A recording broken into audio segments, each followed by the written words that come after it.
next group. Yes, it is them. Good evening and welcome to the Charlton Board of Selectmen's meeting, March 26, 2019. Please rise for the pledge.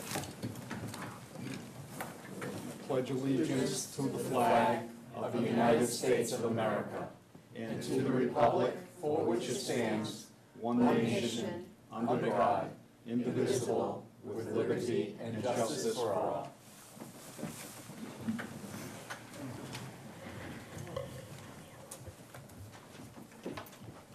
Okay, this evening we have minutes that need to be approved for the regular meeting of March 12th, 2019. Community relations announcements and open forum. Appointments and resignations. Under appointments, we have Inspector of Animals and alternate Inspector of Animals. For an appointment for a kitchen assistant, an appointment for an insurance advisory committee alternate member,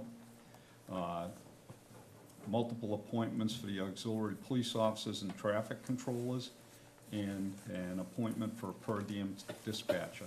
Under scheduled appointments, we have the water/sewer warrant article at 7 p.m. At 7:30 p.m., we have the Public Safety Building Committee update on the status. At 8:15 p.m., we have the Chair of the Planning Board, Patsy Ridlack, request to authorize an LNG committee. Under new business, we have site plan application for Charlton Optical at 109-6 Masonic Home Road. We have preliminary subdivision plan for 75 Brookfield Road. Under old business, we have the fiscal year 20 annual town meeting, the warrant and the budget. Committee reports, we have a committee report from the Fay Mountain Farm and from the Marijuana Advisory Committee. Under Board of Selectmen policy review, procedure for requesting a special event. Student select persons report, I don't believe we're going to have one this evening. And the town administrators report, we have the February 2018 drinking water results for Flint Road residences. Chapter 90 local transportation aid funding for fiscal year 2020. Veterans District update and ServPro emergency ready profile. Then we have other business unknown at the time of posting. Our next meeting for the regular Board of Selectmen's meeting is going to be April 9th, 2019 at 6:30 p.m. in the Selectmen's meeting room. Do we have a motion on the meeting minutes from March 12th? Through the chair, Ms. Noble. I'd like to make a motion that we accept the meeting minutes from March 12th. We have a motion. Do we have a second? Second. We have a motion and second. Any discussion? Hearing none, seeing none. All in favor? Aye. Aye. Abstain. And Abstain. okay, and 2 abstentions. Okay, community relations announcements, and then we'll go into open forum. Announcements for the Board of Selectmen's meeting. Household hazardous waste and electronic collection, Saturday, March 30th, which is this Saturday, 9 a.m. to 1 p.m., Casella Waste Service Facility, 195 Barefoot Road, Southbridge. Proof of residency is required. The Charlton Cemetery Department will begin its annual spring cleanup on Monday, April 1st, 2019. All winter baskets, pots, and decorations must be removed before this date. Any items left behind will be removed and discarded by Cemetery Department personnel. Seasonal items may be placed on lots after April 14th, 2019. Rabies and Microchip Clinic, Saturday, April 6th, 2019, 1 p.m. to 3 p.m. Charlton Municipal Animal Shelter, 15 Old Town Road. Rabies vaccination and distemper vaccinations are $5 each. Microchips are $20 each, and it's cash only. Cats must be in carriers. Dogs must be on a leash. Please bring previous rabies certificate to determine if you are eligible for a 3-year rabies vaccination. Sponsored by the Friends of Charlton Animal Shelter with Second Chance Animal Services. The 2019 annual town election, Saturday, May 4th, 2019, 8 a.m. to 8 p.m. at the Heritage School. and 2019 Annual Town Meeting, Monday, May 20th, 2019, 7 PM at the Charlton Middle School also. We also have an announcement that was added by Mary.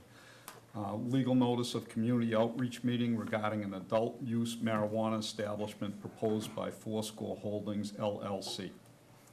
Notice is hereby given that a community outreach meeting for Fourscore Holdings LLC proposed marijuana establishment is scheduled for April 1st, 2019 at 6 PM at the Charlton Public Library, 40 Main Street, Charlton, Mass. 01507. The proposed marijuana cultivator and marijuana product manufacturer is anticipated to be located at 144 Sturbridge Road, Charlton, Mass. 01507.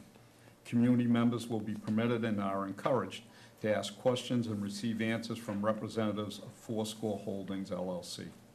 A copy of this notice is on file with the town clerk, the Board of Selectmen's office, and the planning department, and a copy of this notice was published in a newspaper of general circulation and mailed at least 7 calendar days prior to the community outreach meeting to abutters of the proposed address of the proposed marijuana establishment. Owners of land directly opposite on any public or private street or way, and abutters to the abutters within 300 feet of the property line of the petitioners as they appear on the most recent applicable tax list, notwithstanding that the land of any such owner is located in another city or town. And if I could just explain that, in case Sure. people are wondering, what do you mean they're having another community meeting? They already had a community meeting quite some time ago. Due to the regulations, my understanding is due to the CCC regulations, too much time has passed, they need to have another one. So that's what they're doing, so they're having a second community outreach meeting. Okay. Open forum. Okay.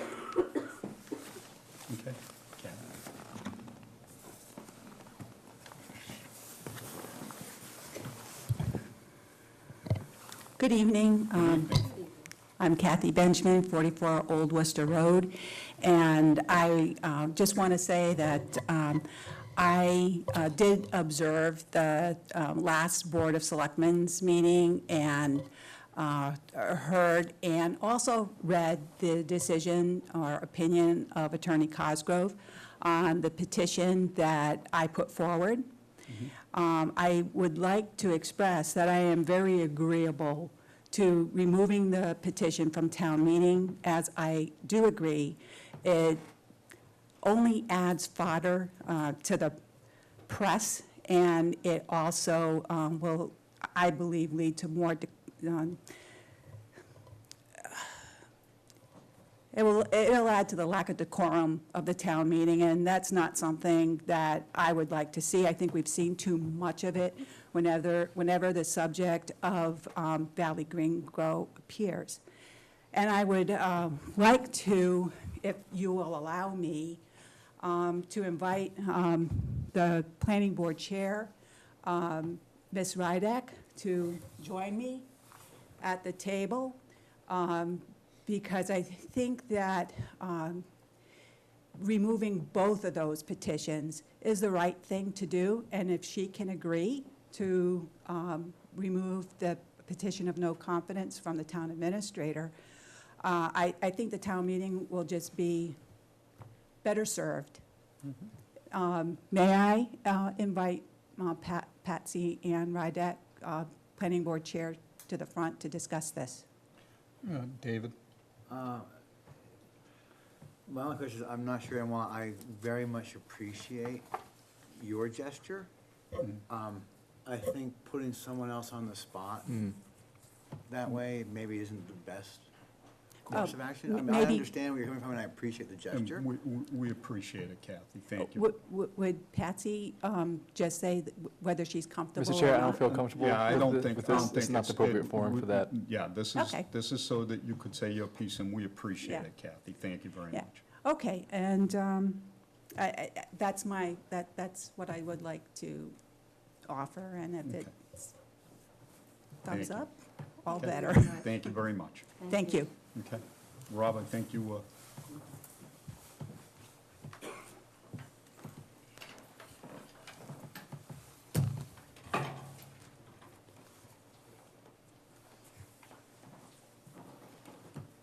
Okay. Good evening, ladies and gentlemen. Robert Lemansky, Sunset Drive, Charlton. I'm here this evening just to give you notice that the open meeting law request that I had sent in some months ago was answered back in February 28th of this year. And why don't I just read this? I am hereby seeking reconsideration of Mr. the Chair? sanction imposed. I'm sorry to interrupt, but if this is concerning an appeal, I would feel more appropriate if you scheduled an appointment with the Board of Selectmen. I don't think, I'm not appealing anything from the board. I'm just giving you a in heads your up letter, you asked of that a we reconsider. violation, or excuse me, this is a notice of violation that I will be sending in tomorrow to the Attorney General's office relative to this board being found in violation of open meeting law. And the thing is the original complaint that I sent in, the state gave it consideration to the first part, but they didn't consider anything of the last two parts, which was most egregious. And that's why I'm asking for reconsideration. And thing is, you know, if you don't want me to read what I'm sending to the Attorney General's office, then I won't. I think the general public might want to know about it, but it's again, it's something I think it's important for everyone to know.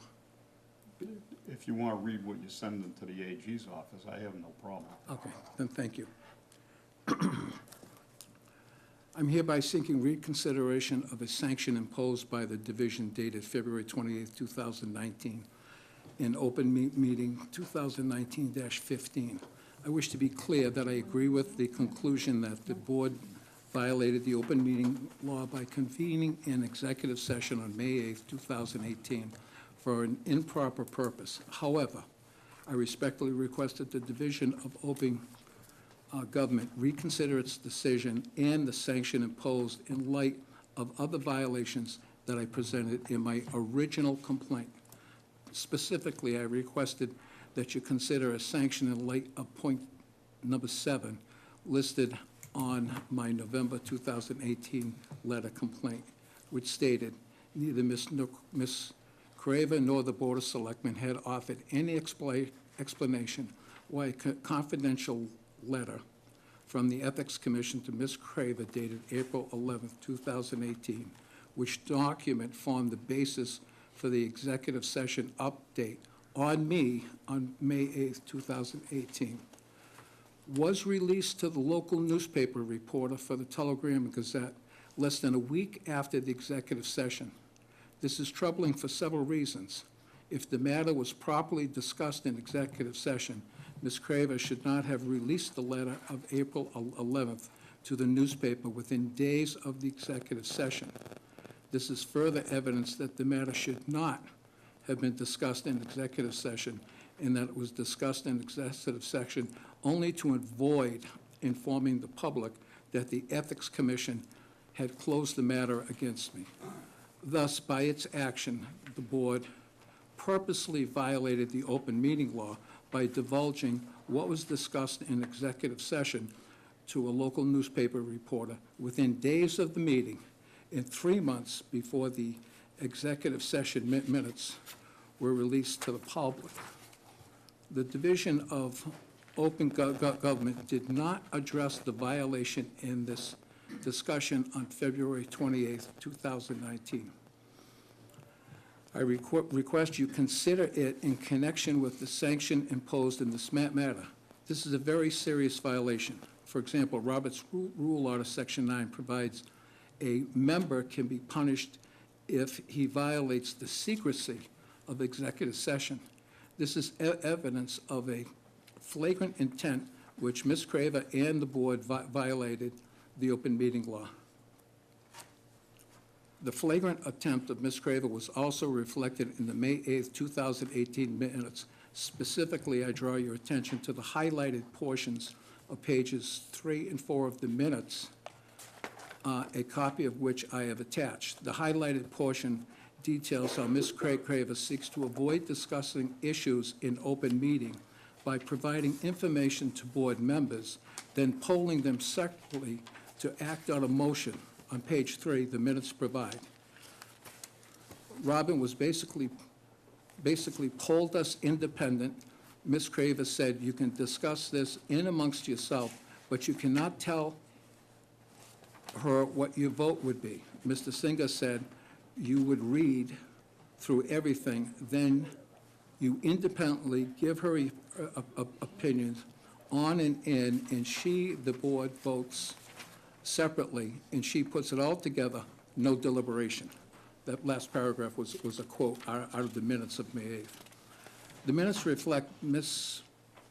Craver's intent to circumvent and violate the open meeting laws in that she has a adopted an illegal procedure by which intentionally aids and abets the Board of Selectmen to violate the open meeting laws by voting on issues outside a noticed meeting. Ms. Craver's attempt to avoid having the board vote on matters outside of a noticed meeting is nothing more than a thinly veiled form of disguising deliberation. By discussing this matter with each select person and getting their vote after discussion, Ms. Craver is indeed causing the Board of Selectmen of the town of Charlton to engage in deliberation. By contacting and gathering the vote of each individual select person and then collecting and presenting the votes on any specific motion, Ms. Craver, a public member, has in fact communicated with a quorum of the board and has caused a quorum of the board to engage in deliberation in violation of the open meeting laws. Put simply, by having the Board of Selectmen vote on issues in that manner, Ms. Craver has caused the Board to violate General Laws 30A, Sections 18 and 20, since communications between and among the quorum of public body on each, I lost my place here, in each matters within the jurisdiction of the public body must occur during noticed meetings. By speaking with each select person, getting their vote, and then presenting the vote as the board's voted on an issue, Ms. Craver has in fact caused a quorum of the board to communicate and deliberate outside of a noticed public hearing in violation of the open meeting law. Thus, I request that you reconsider the decision of February 28, 2019, and find that Ms. Craver and the board intentionally violated the open meeting laws in this case, and to impose the appropriate sanction. And if I may, this is the front page of the minutes of May 8th that was received by my attorney within 10 days after the May 8th meeting.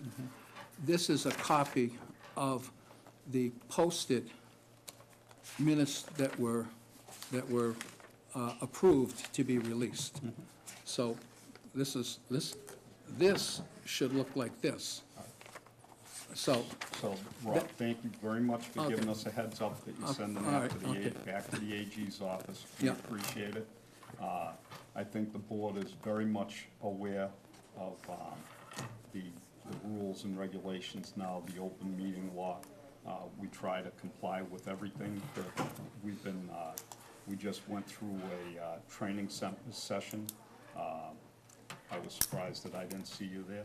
You could probably ask some questions. actually, I've been paying for my own with attorney services, but I do agree that they can be arduous at times, okay? But also is the key thing is as always, it's the intent.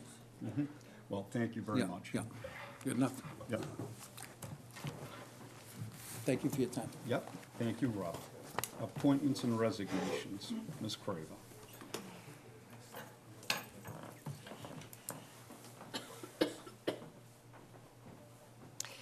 Attached is a notification by the Division of Animal Health that the Inspector of Animals and the alternate Inspector of Animals term will expire April 30th, 2019. Also attached is a recommendation from the Chief of Police for appointments. You are asked to make the appointment of Ann Salou as the Inspector of Animals and Kathleen Flynn as the Assistant Inspector of Animals. The term of these appointments will run from May 1st until April 30th, 2020. Once the appointments are made, we will notify the Division of Animal Health, who will make the official appointments. I would recommend the board make the appointments. Mr. Chair, Mr. Safarovich. move that we appoint Ann Salou as the Inspector of Animals and Kathleen Flynn as the Assistant Inspectors of Animals for a term expiring April 30th, 2020. Do we have a second? Second.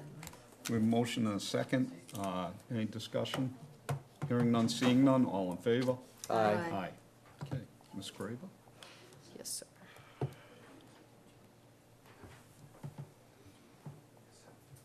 There has been a need to fill, actually, we would like to hold the next one, which is appointment 2, and we'll go to appointment 3 on page 21. Okay. Attached is a request from Donna Fargo, our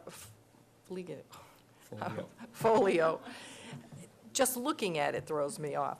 Chairman of our Insurance Advisory Committee, as well as our Finance Director, asking the board to appoint a new alternate IAC member for the following: EMS Fire Union designee Ben Locke, he'd be the second alternate. Active non-union representation from within the Town Hall, Ashley Ingram, and retiree Bill Bedard. The terms of these appointments would be until May 31st, 2019. She had requested police representation as well, but those appointments were made at your last meeting. I would recommend the board make the appointments as requested. Mr. Chair, Mr. I Safarovich. move that we make the appointments as requested. Second. We have a motion and a second. Any discussion? Hearing none, seeing none, all in favor? Aye. Okay. Thank you. Attaches a letter from Chief Maxfield stating that the amount of police details in the town and those details coming up in the very early spring, he has determined a need to appoint more auxiliary police officers and traffic controllers. After posting the auxiliary job as required and conducting interviews, they have identified the following individuals that they are requesting to be appointed to the auxiliary police unit: Michael Novak, Anthony Bowles, Cassandra Vasquez, Nicholas Tessier, and Jennifer Turgeon. They also interviewed the following individuals who they are recommending to be appointed as traffic controllers. Both are retired career law enforcement officers from the town of Southbridge: Dwayne Ludux and Michael Sullivan. I would recommend the board make the appointments as requested. Mr. Chair, Mr. Singer. I would move to appoint Michael Novak, Anthony Bose, Cassandra Vasquez, Nicholas Tessier, and Jennifer Turgeon to the Auxiliary Police Unit, and Diane Ledoux and Michael Sullivan as traffic controllers. We have a motion. Do we have a second? Second. We have a motion and second. Any discussion? Hearing none, seeing none. All in favor? Aye. Aye.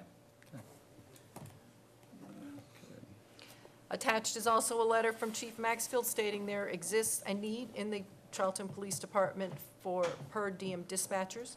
Recently, 2 of his per diem dispatchers were promoted to full-time dispatchers to cover a resignation and a retirement.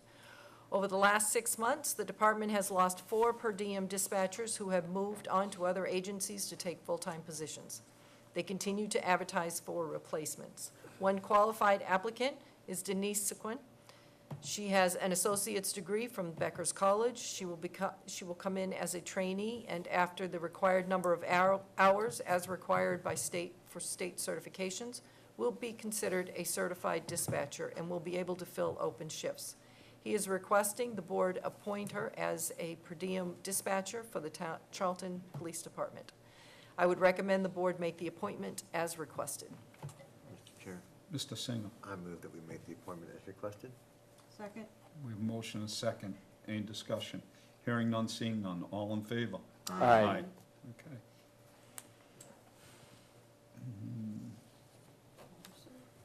New business? Water sewer starts for 7, but I believe the people, are you here? Do you want to start?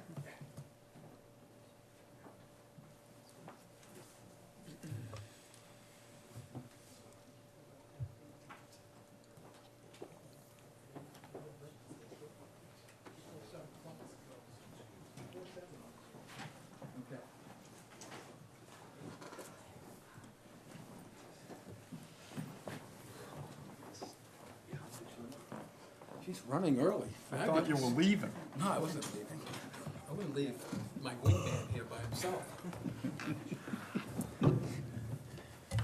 Lucky me. Lucky you. Mr. Chair, Peter Boyer, the Water Sewer Superintendent, has asked for time on the board's agenda to discuss the water sewer warrant article. Mr. Boyer has provided you with a copy of the disbursement of the funds as part of the ExxonMobil settlement, as his commission has discussed its status in previous meetings. Their main question is in reference to the remaining $2.68 million that has been put into a receipt reserved for appropriation account that is identified as a general fund. He and I had a discussion, and I referenced the town meeting approved, using the settlement monies to pay down the remaining water debt at the time, to fund $250,000 for a new water superintendent position, create a $1.5 million RRFA for water capital projects, and transfer the remaining funds of $2.68 million to the general fund to reimburse the general fund for debt payments that were made by the general fund before water betterments were assessed.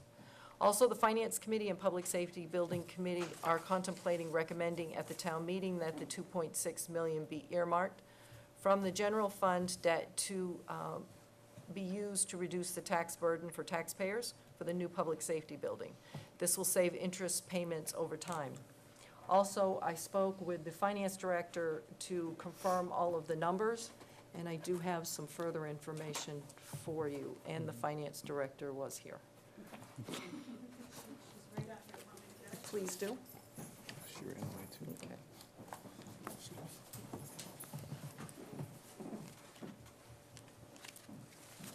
Thank you.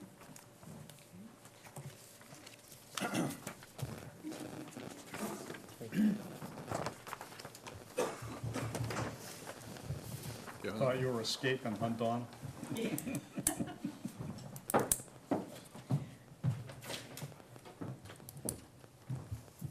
Donna, would you mind going through these, what I just gave them out, as far as your changes with the ExxonMobil settlement summary? Because some of these numbers are different than what we have been reporting before. Okay. The only thing that I changed is I took the actual May 2017 town meeting and rolled that up so you could see where I was taking it from. So the amount of the award was $8 million. The expenses that were incurred to get the award that you had to pay legal services for was $12,664.82. So the net award was $7,987,335.18. Town meeting then did a transfer of $450,000 to do refunds of water betterments and $2.8 million to do the payoffs of the remaining debt. And that left you $4,737,335.18. Then it was earmarked for $250,000 to be for the water superintendent. And in that first May town meeting, May 2017 town meeting, that was for fiscal 18, was an application net, what I returned that they didn't use because Peter wasn't hired right away.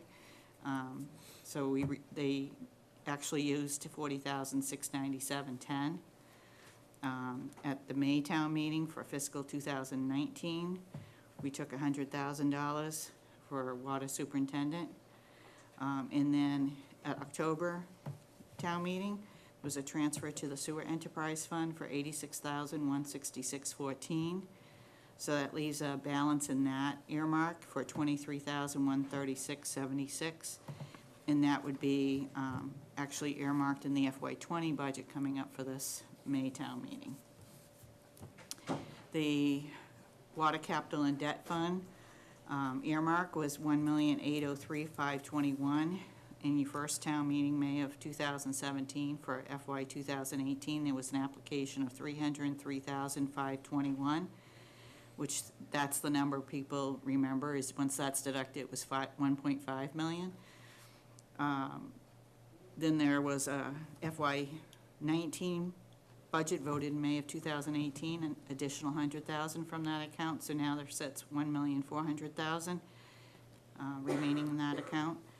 And then the remaining balance was earmarked for reimbursement, general fund debt payments, was 2,683,814.18.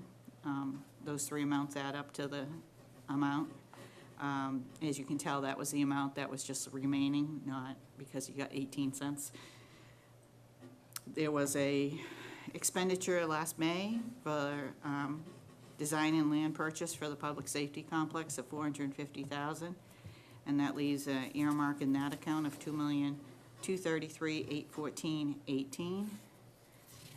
Did you hand out the second? Yes. Okay. So Robin had asked me to go back through the prior accountant's records to see if I could come up with how they came up with that 2.6. And I found a debt payments prior to betterments and a settlement.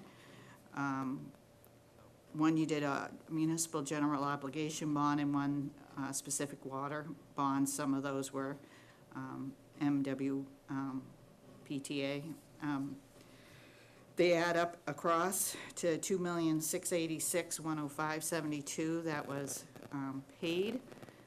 And the difference between that and the amount that was earmarked is $2,291.54, which was not reimbursed because it was an estimate, and you also had to pay some costs to legal fees.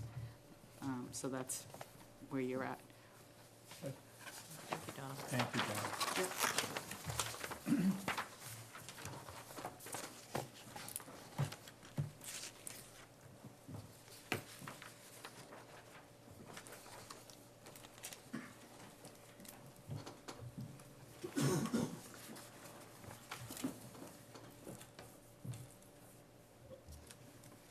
So I guess I'll just add one more piece to that. As you're looking at the bottom number for the fund balance reserved for the general fund debt repayment, this has been discussed, and I did mention it briefly in my memo, this has been discussed by the Public Safety Building Committee as money that we would like to, we'll be recommending as we put together the warrant article, the motion for the Public Safety Building to try and pull down that number. We just received the number for the public safety building at 27 million, which Robbie will be coming up, the building committee, this public safety building committee will be coming up after this to talk about, so.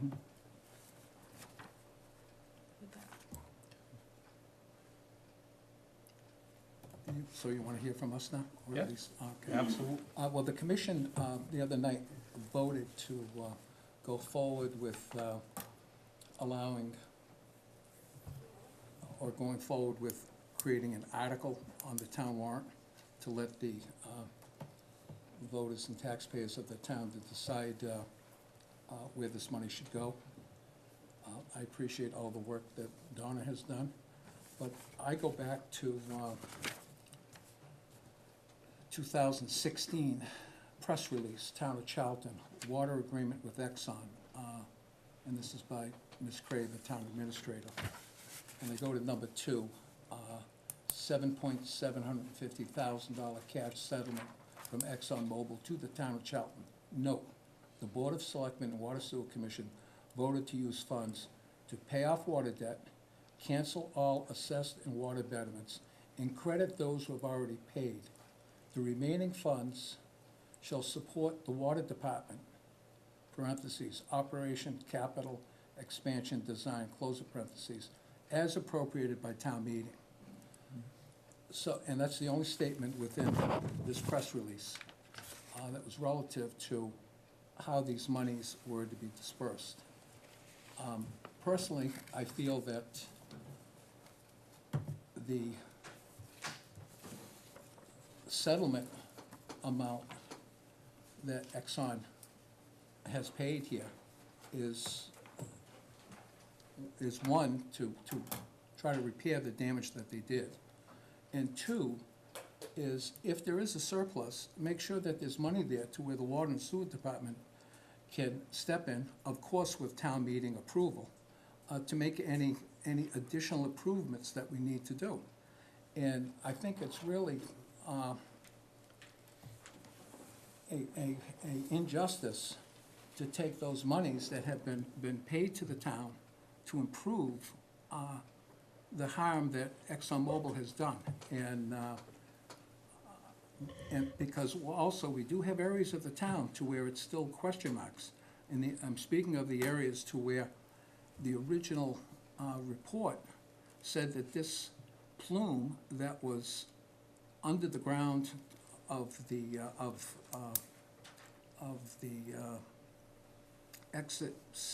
or the service area known as 6W, that plume was supposed to go north-northwest.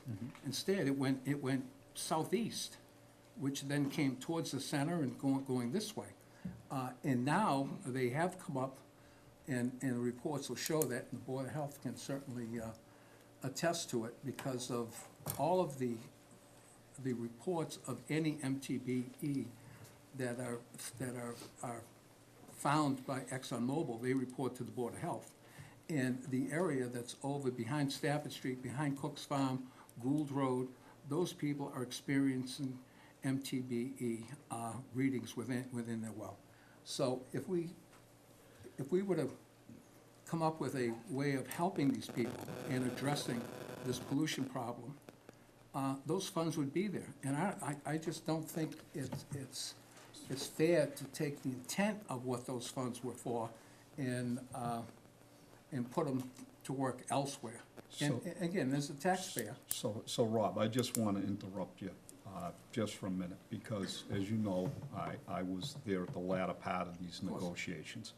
And when we negotiated with Mobil Exxon for this money, okay, for this, basically this 2.6, the second piece of paper that the finance director supplied us was what we used basically to say, this is what Mobil Exxon owed all the taxpayers of Charlton for money that had been used from the general fund, from the general fund, not from any water money coming in or anything, because there was nothing. That's where that 2.6 number came from, and that's what Mobil Exxon gave us. Now, that money was given to the town for the simple reason that the town put it forward and Mobil Exxon was paying us back. And one of our arguments to Mobil Exxon was that the town had put off a lot of different projects because we used money from the general fund. And that's what that reimbursement was for. It wasn't for the water system. It was not for the water customers. It was not for any future pollution. It was to make whole all the taxpayers in Charlton for the money that they put forward to try and remedy this problem that Mobil Exxon caused. And you brought up the problem that's going on over at Gould Road and Cemetery Road over around there, which everybody's monitoring right now. That's a whole new problem for Mobil Exxon, not for the town of Charlton.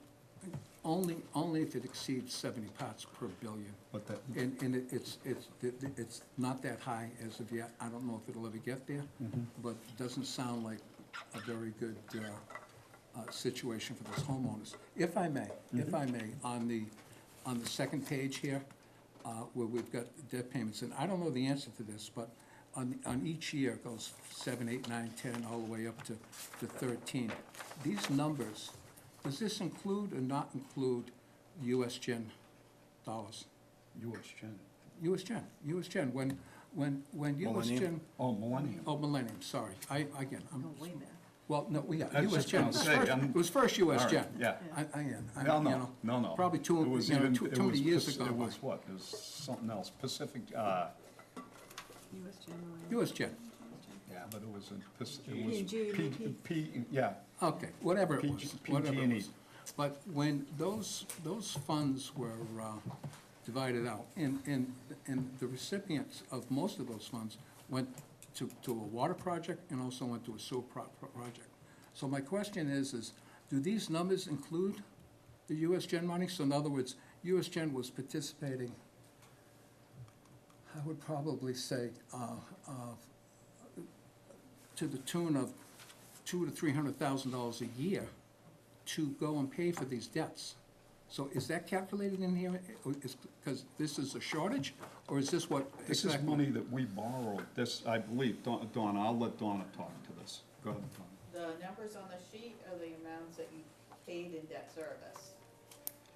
The amount of money you're talking about, not being here, not looking at, my assumption is you're talking about pilot. Yep. So paying Right, in lieu of right. taxes. That would be general fund money and whatever town meeting voted in those town meetings for that money to be used. Right, so to my point is, the money that the town meeting voted on an annual basis, and there was a percentage that went to water and a percentage that went to sewer, is not being accounted for here. But that's, go ahead. Well, I think it is, actually, because the money that they had voted for was for water debt. And the water debt has been all paid off, so all the money, the water debt has been made whole, whether that was Millennium money or not. And if there had been no water debt, the Millennium monies would have gone to the general fund. So I'm not clear, there was no appropriation for a water department budget or monies. It was just for water debt, and that has all been repaid. So I think Right, that right. that's been taken care of. Right, So any money that's left over would go to the general fund. I'm just saying that when I see these numbers here, if it doesn't include what Millennium has paid, because the townspeople all accepted, in fact, the very first day that the water project came online was the townspeople were asked, do we want to put a dry water line in Route 20 while Route 20 is upside down and inside out? And the answer was yes. So the town committed to I think it was over $5 million to do that. And the monies, a portion of those monies, if they're not the majority, were coming from Millennium. So, again, debt is already taken care of, even though we have a payment each year, but the monies were already put and recovered. But the biggest thing that we're getting away from here is it was stated in 2017 that the remainder was to go into a fund to be directed by town meeting for water projects. And now, it's now going in the direction of. I don't building a- believe that was the case, Rob, okay? All I know is what I read here Yeah, from the but press that is release. that is not the case. That was not the way that was negotiated. That was not the direction of the Board of Selectmen at that time, and that was not the direction of the Water Sewer Board at that time. The direction, when we concluded all the negotiations, was that the town taxpayers would be made whole for the money that they fronted, okay, that would go into the general fund, and that's where it went. And that's where it is now, and I think that the finance director has spelled out how we came to that number when we were negotiating with Mobile Exxon, and if I remember correctly, that was our argument, that we had taken money from the general fund and we had used it to. Okay, and again, Since I if I hear you may. loud and clear, exactly. Since I your wrote the position. letter that you're talking about, Rob, Yes, when you look at that, Yeah. I think you're misreading it.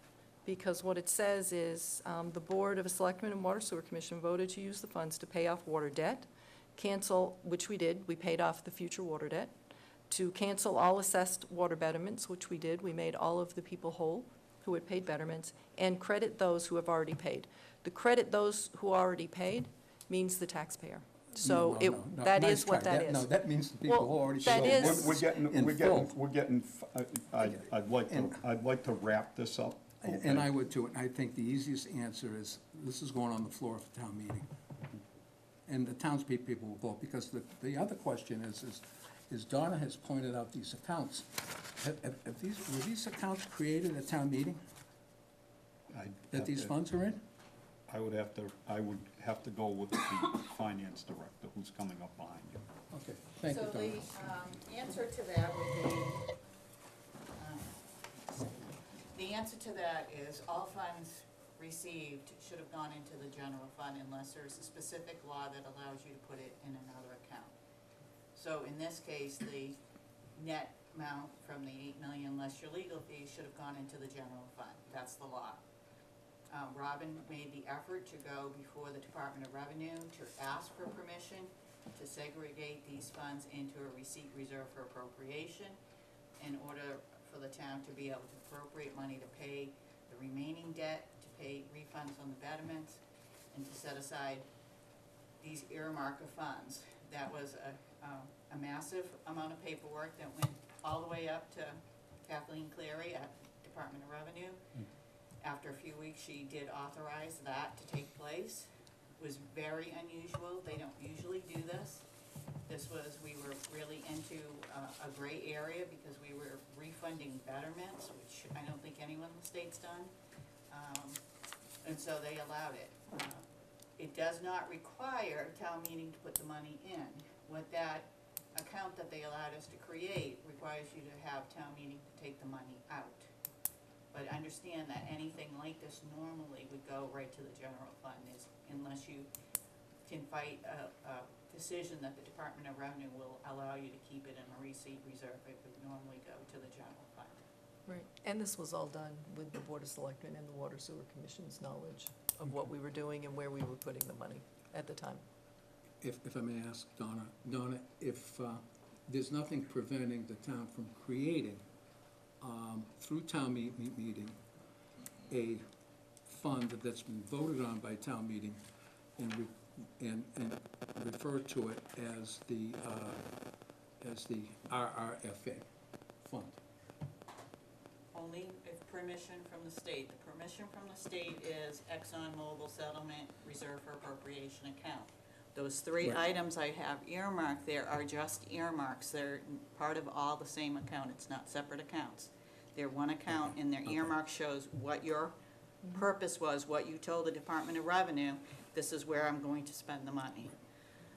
It's just a reminder of where, but it's not separate accounts. They've only approved one account.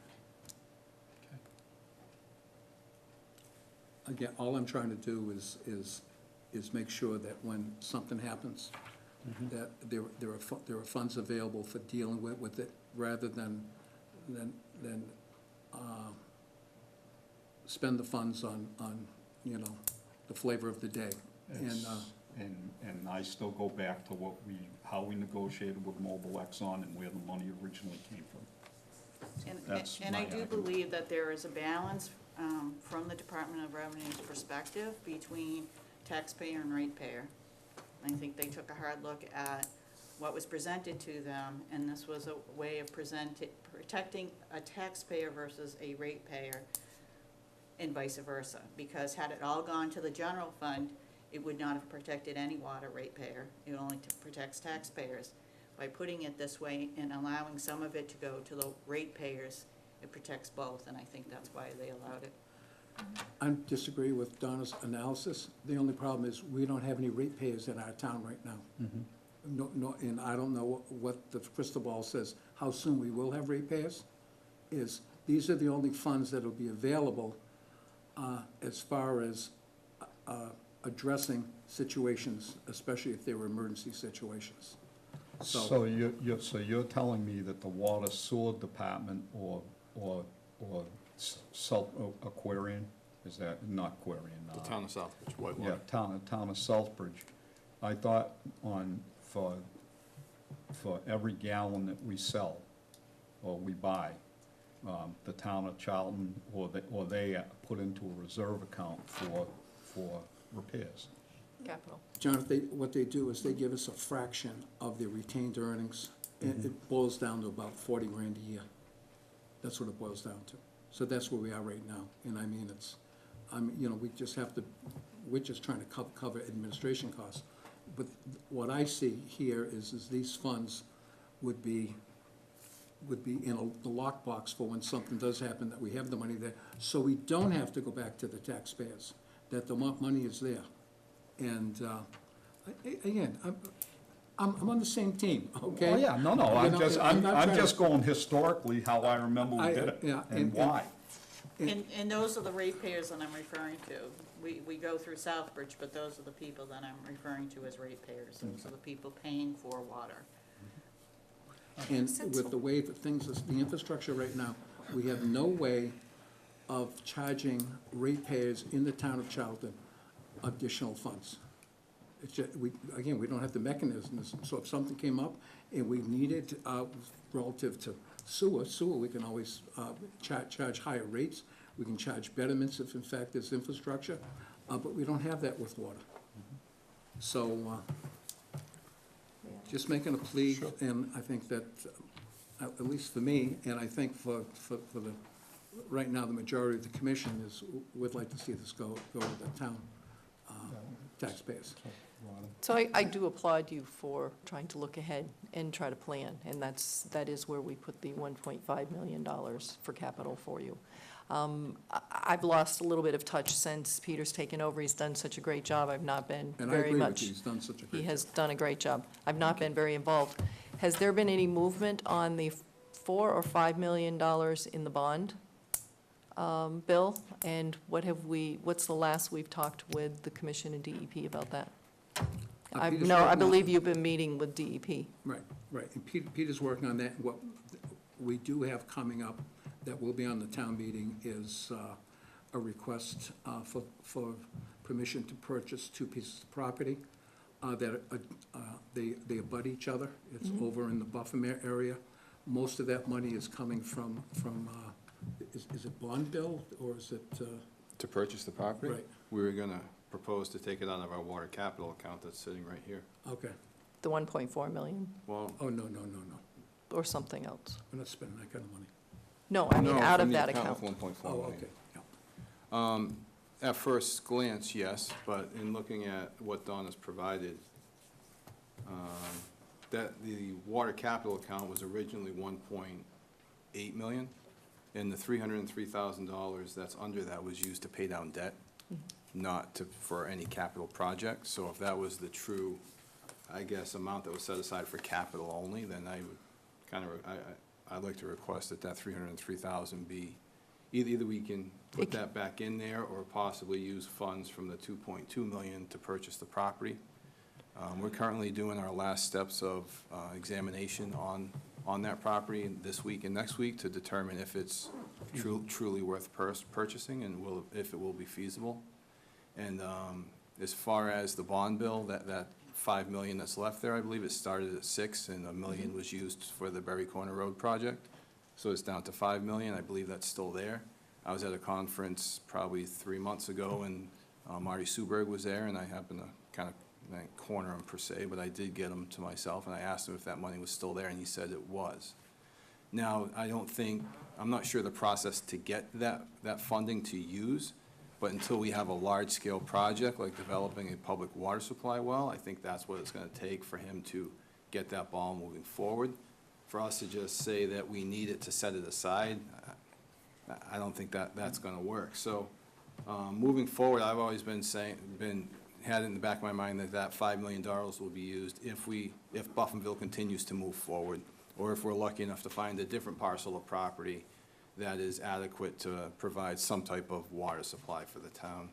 And we also have the $2.48 or $2.5 million Mass Works grant for East Charlton that we can hopefully also kind of transfer into a different type of project as well.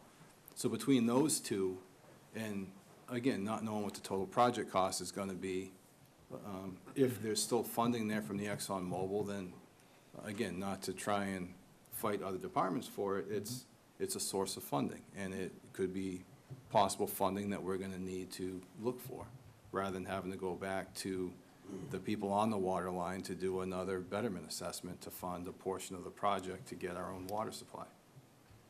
Well, that's great to hear that the 7.5 million is still there and available if you need it. Well, 7.5. Both of them together. Together. Yeah. Would be Possible. possibly available, Yeah. and you would have a good case if something, as Mr. Lemansky stated, might happen that's bad. We could certainly go back and ask for those funds to utilize for that. So my hope is that you'll reconsider that, because I think that from one of the things that reconsider your request, because I think one of the things, as we talked about, and I know that I negotiated hard for with Exxon, as directed by the Board of Selectmen and Water Sewer Commission, was to try and pay back the town for the the capital that they weren't able to purchase. And I think that the big glaring piece that we see that got ignored was the fire station. And that is where we're trying to make up and certainly save money by doing a combined public safety building. But I think that that is a very important piece, and they didn't have the capital to pay down debt to fix that building. So I'm hoping that that will be considered as a high priority, and certainly not a flavor of the day, but a serious consideration for capital now, and a great need, because I think we do need it. I mean, Peter, this 300,000, this new to you? The deduction? This, So that actually may need to be down in the bottom one. That's where I thought it was, so I know Donna's So the looking at it. 303,000 was appropriated in May of 2017. yeah, For, it just said capital and debt fund it was transferred into the water enterprise fund to pay for water debt. That paid for some of the debt that year before the payout calculation was made. Mhm. And anything that was remaining in the fund, water enterprise fund, would have been certified as part of retained earnings. Okay, it so if remained I in think the about that, debt. what I think happened was the water department had no money and no funds and no retained earnings, so we used that to pay the water debt. So instead, that would be part of the water debt that was paid for. in a So, was the regular and then they still payment. got the 1.5, which is what they were promised. So the Right. 300,000 out of that account doesn't matter. What had been agreed to with the Was Board of 1.5. Selectmen was the 1.5. Okay. I would like to see a spreadsheet with the Millennium money folded into where we can see what it's really cost. I don't think we combined it that way. What happened was town meeting, at one point, I believe town meeting had earmarked it, and then I believe they went back to town meeting, and I'd have to go back through the records or go into the treasurer's office, because they were the ones that kept that for the Millennium Committee. But I believe at one point it was changed, and what they were doing was taking a certain amount of capital and putting that into the stabilization fund, and then the stabilization fund was coming out. So I'm not exactly sure how that worked, but whether the monies were commingled with the general fund, the debt was paid. So I don't think that we carried that out separately. I believe the pilot agreement had a certain amount of each annual payment. I believe the Right. initial payment was There $1 were million a percentages. year. And there was a certain percentage to pay down the sewer debt, which was approved at town meeting. Yep. There was a certain percentage to pay down the water debt, which was approved at town meeting. And the remaining percentage went to the general fund to be used however a town meeting decided. Now, part of that, why it's important, is because all three of these projects happened within probably a year and a half of each other. So the Millennium Project came first, and the reason it was approved, well, not the reason, part of the reason why I think taxpayers approved it was because they knew a portion of the income from the pilot agreement was going to help fund the sewer, help fund the water, and also just provide a little bit of relief for the general taxpayer. So then moving forward, the sewer project was approved because it was partially funded by Millennium, and the initial water project, the Route 20 project, was approved because it was partially funded by Millennium. If the pilot agreement was never there, those two projects wouldn't have been approved because the burden on the abutters would have been way too much, so. It would have been too much to add to the tax. In 2004, 2005 was when DOR said, I believe it was DOR came forward and said, that's great, you did all this, but you can't do it that way in your budget. So that's when, instead of the Millennium money going directly to the water and the sewer separately, it went into the general fund, and then the general fund decided to just continue to make the payments as, I'm not gonna say promised, but as voted at town meeting. So that's why it continued that way. And that's why there was a little bit of change in 2004, 2005. But if there hadn't been any water debt, that money would have gone to the general fund. And Mr. Chair, I'm not sure how it's related to this. If there even wasn't a pilot, it would have been on the tax roll, which would have went into the general fund. So it's just a way to account for revenue. I don't understand how it's has to do with anything with the settlement. And that's why the Department of Revenue would have told you you can't do what you were trying to do, because the money has to go into the general fund, even if it comes from a pilot. You can take and put on your, as you look at your last revenue budget, you'll see 70,000 going to the stabilization. You can assign it to go somewhere, but all of the money comes in and it's recorded into the general fund, and then the money is dictated out however town meeting votes it at that annual town meeting. And town meeting had voted a long time ago, this is the ratio of where that money's to go. Yep. And like Mr. Bory was saying, neither one of those projects would have gotten off out of the stop gate if in fact the funding mechanism wasn't available. And as time went on, just because time goes on doesn't mean that you don't live up to the commitments that were made in the very beginning. That if that fund source is still there, and it is still there, then those funds should be going to the original dedication. Joe? I understand what you're saying, but I don't understand how it has to do with the settlement or funds with that, or debt payments. It's, if we receive $800,000 from a pilot versus $800,000 in property tax, why would that be different? As far as the money goes. Because we can say that we still want to do $40,000 or $50,000 a year or whatever for debt exclusion from the tax roll, so we can make that commitment every year, and town meeting makes that. In my mind, it's the same exact way as a pilot, and I don't see how it's even remotely related to any of the calculations we're doing now. Yeah. Again, my simple outlook of the pilot was found money is what it was. So rather than go on vacation, it was decided, look, let's put it into infrastructure. We'll put it into water, we'll put it in the sewer, and we'll take a small portion and put it in the general fund. And it was later found that it couldn't go directly into those accounts. It needed to then go into the general fund and then go to those accounts. But how is it So related to what we're somehow- talking about today? How is it related to this? Somehow, what's going on right now is those funds and that commitment is now not being identified as still a commitment for those funds. And that's why, on page 2, you see all this 200,000, 230, 240, 300. Those funds don't include US Gen, I still call it US Gen, but Millennium Funds. And the thing is, it's not fair. And that's the whole point. And the thing is, again, I think the taxpayers were wise at the time to make that investment. Because, I mean, our water system, by the time this gets done, is probably $50 million we're gonna have in the ground. And good for Charlton. It'd be great if we could find a great water source that was holy water, and it didn't need a $20 million treatment plant. So maybe we need to stay where we are as far as where we're getting our water. I don't know what the answer is. But there's things there, and all I'm saying is, again, I always come from discipline. You know, you're better off to have the dollars put aside, and like I say, town meeting is the boss. They decide where these funds go and where it goes, not a few members on the Water and Sewer Commission.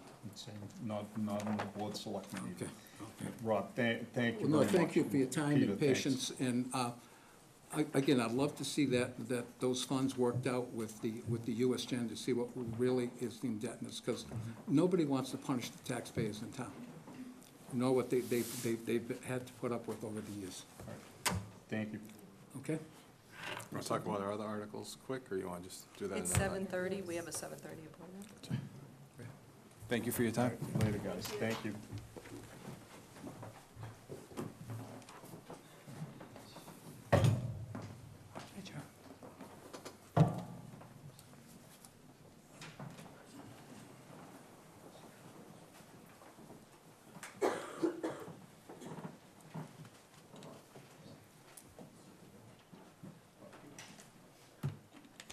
He's coming in. I think that, hopefully they went to get the rest of the people. Do you want me to go? Yeah, Joe. Thanks, Joe. We're just waiting for the Public Safety Building Committee. Yeah, as always, Ralph.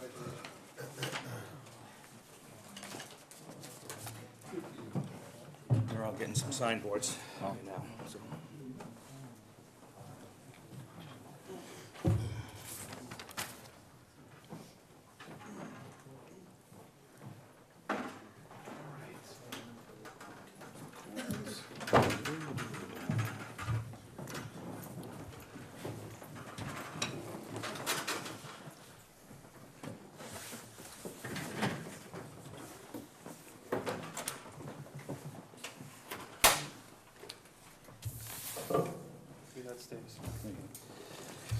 All right, good evening. Good evening, gentlemen. Introductions first, I guess. Ralph Fisk, Chairman. Captain Rob Barton. Captain Barton from the Fire Department, I'm the recording secretary. I guess we're here just to give you an update of how we're doing. Do you have your paper? No, you- Things are moving along very well right now. We do have, we finally got our land purchased. OPM is on board, and our architect, we've gone through, how many months now? We've been meeting for 50 months. It started off 24 years ago, was when the very first fire station study committee was established to try to look at replacing the building. The committee has come and gone a few times, and we hope to be the last committee.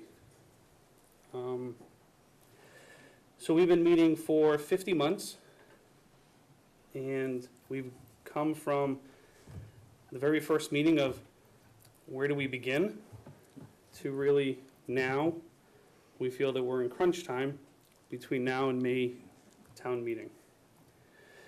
So we meet weekly now. We were meeting every other week.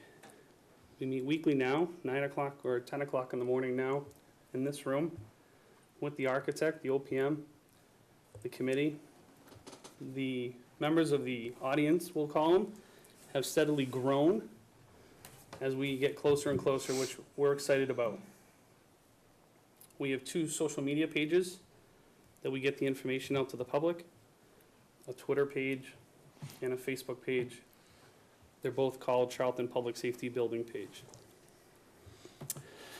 So we met yesterday with the team, and this is the latest, first sketch of the outside of the building of what it's being proposed as.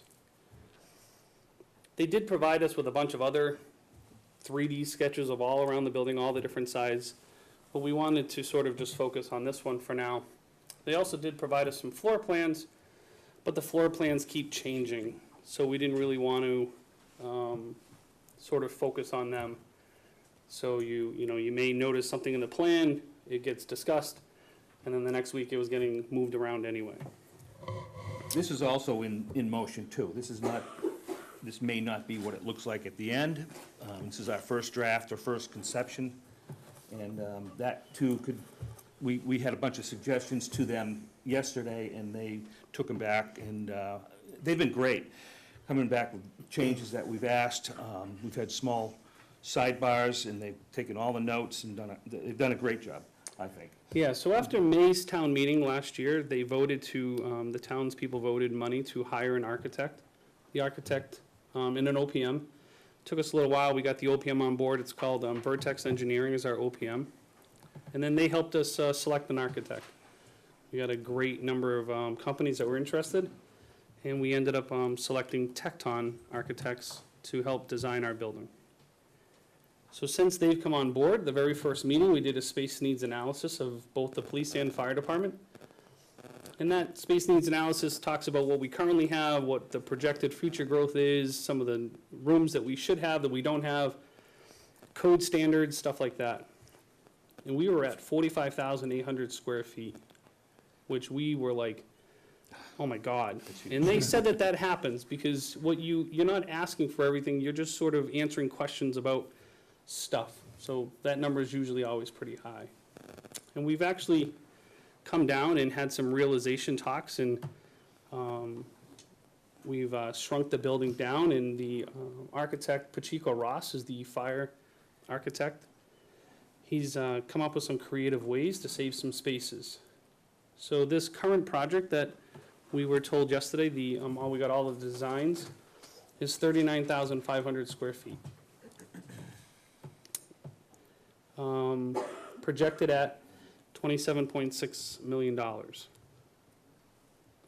There is a savings because if they would have built us buildings separately, it would have been more money than that. We don't have that cost right now, what that breakout is, as far as if they would have built a police station with what the police department wanted and then a fire station for what we need.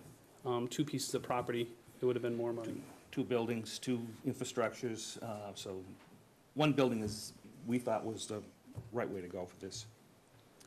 We've worked on the premise of, we want to make sure we build for the future, so that way we don't run into problems in 15 years or so, where we're sitting in front of you guys saying, we're all out of space, but we're also not building this building with a blank checkbook in mind, knowing that we're gonna be able to just ask for any amount of money at the Maytown meeting.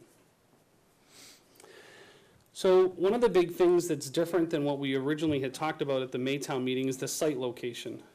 The site location is the same property, except it was originally, on that bottom board, it was originally way up on the top left, over closer by St. Joe's property, St. Joseph's Church property.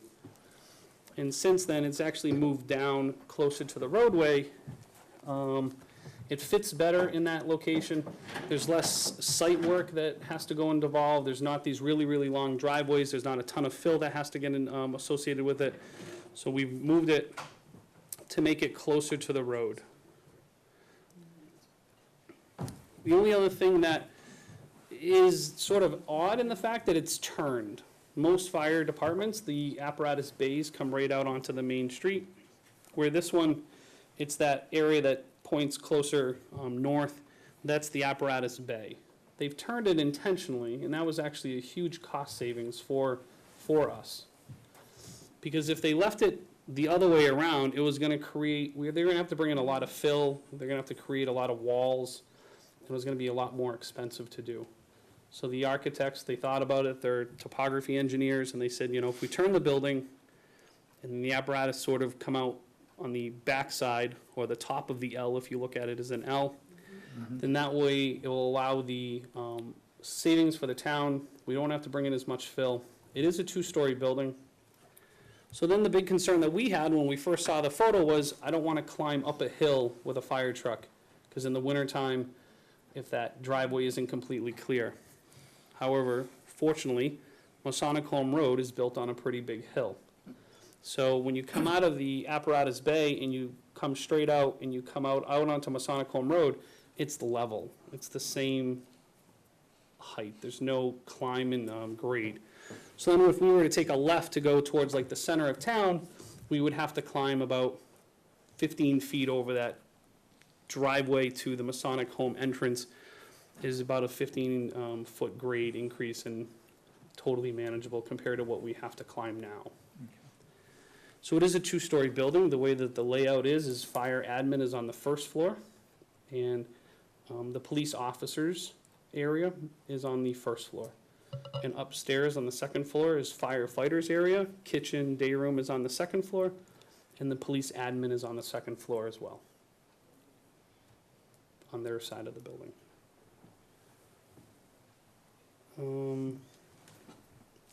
We toured a bunch of fire stations or a bunch of public safety complexes to get ideas.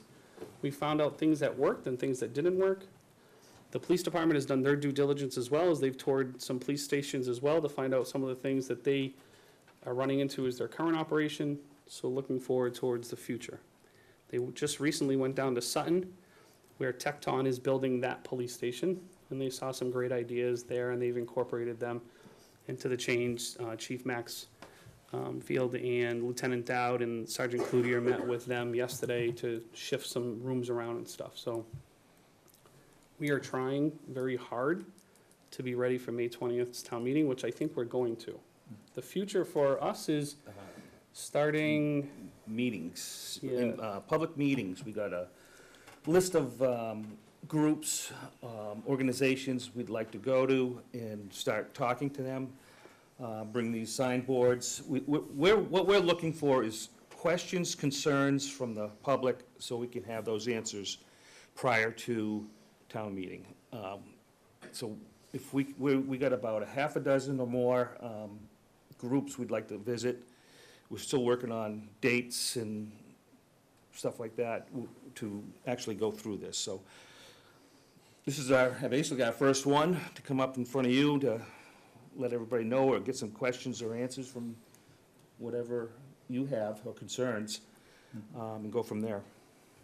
David, you had a question, I think, before? No? So, I do. go ahead, Deb. Thanks. So one of the issues that we've been having with our public safety buildings, particularly the fire department, is that it never allowed for growth. So how much growth are we allowing for with this setup?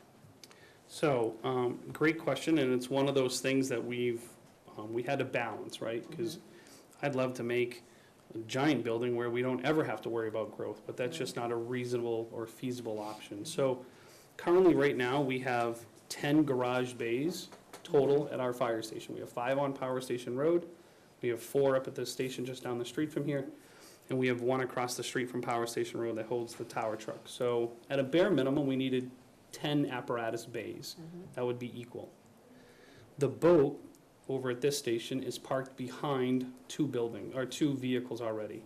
So the boat gets wedged in behind 2 vehicles, and the 2 vehicles back up to it. So we knew that we needed to have at least another dedicated bay just for the boats. That way it's not wedged in behind a bay. So that gives us 11 garage bays. And this station has planned for 12 garage bays. Okay. So we have planned for an additional truck, which I've talked to Chief Knopf about, you know, potentially, you know, later on down the road, a tanker truck, as we just heard from the, you know, the water sewer department. You know, we don't have a lot of hydrants, so we have to bring in water for the majority of our fires. So maybe a larger tanker truck. So we have prepared for another building as well. The other problem that we have is our current buildings are landlocked. We can't even make an addition onto any of our buildings. Where this site, we've expressed very adamantly to the architects that wherever they design this building, however they lay it out, it has to have the ability for us to make an addition if need be, and they've done that. So Thank one, you. one of the things that, when I've gone to the public safety building committees meetings, is that there's core areas such as the dispatch, you know, interface with the public and stuff, that require a certain, you know, and they're usually in the center of the building. So the architect and the OPM are designing enough square footage in those areas so that if, you know, there's room to grow in there without it actually expanding the building. And then, you know, the rest of the facility, you know, as long as you have that covered, you're in pretty good shape. The cost to expand the building after that, you know, probably 20 years down the road is gonna be far, far less than if we had to, you know, move dispatch or do, you know, do different things there. So, Just one other question. I know when this was first being discussed, that there was some talk about being able to have a meeting place in there for the community.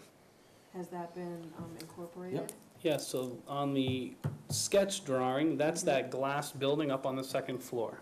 It will hold 40 people. Okay. It will be a public meeting spot. It will also be dubbed as our training facility as well, in the event that we need to hold large training. So it will be a public access only, so public can hold meetings there, or other community groups can use the room.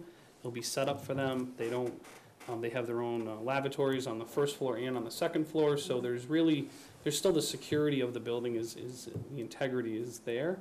And even though someone wants to use the building, which we want that to happen, we're designing this, and that was one of the other things that we told the architects during the interview process when we interviewed them, was we wanted to make sure that that was a huge component to this building, so that way the community supports us, but then we give something back to them. I hold a lot of meetings. I sit on a couple other boards and committees, and we're always sort of fighting for spaces to use to just hold a meeting. Just the other night, I was in a Little League Board of Directors meeting, and we were crammed into the history room over at the library. Yes, I've been in there. Because that was the only space that we had, and you know, and I keep thinking to myself, you know, this is gonna be nice where hopefully this goes through, and it's just another space that can be used for another board. Joe? To go along with that, is there where is the elevator located? Because I imagine it would probably want, It is in especially the that area. vestibule area. Yep. So it's right, just the box, the, You see White where it says box on the Charlton, bottom. yeah, Charlton Public Safety? yeah, that's If you were to go just There. inside the building, it's There. right there. It's in the center of the building, so, yeah, you right know, next that to was. dispatch. So this public room would be accessible? Yeah, oh, 100%. absolutely. That was one of the things that we wanted to make sure existed as well, is that there was an elevator in the building. not only for the EOC, but when we have open houses, especially hopefully when we have our ribbon cutting ceremony, if all goes well, you know, I want the public to be able to tour Through the every whole thing. single inch of that building. It's their building. I just work in the building. It's their building. One more question. Speaking of the public touring the building, where are the holding cells gonna be? So if you see the windows on the right-hand side, it's not them. It's on the other side of the windows towards the, This is gonna be what they call a sally port, where the cruisers go in Uh-huh. with prisoners, and then there'll be booking area right here, Yeah, and processing, and then the cell rooms are right next And to then it. they'll go right into their cell room, their little cubby. that's very good, because that's the one thing we really are missing now in our current Right, police because station. right It's now, not they go right through dispatch to get it. Exactly, it's not So it's compliant crazy. anymore. There, and then if they get released, they have to go out the back Mm-hmm.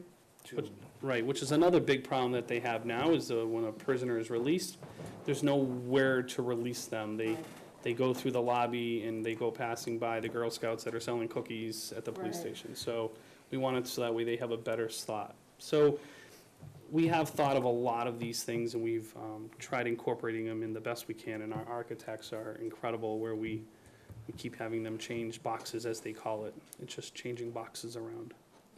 So yeah, it is gonna be a public building, is, you know, definitely that EOC training room.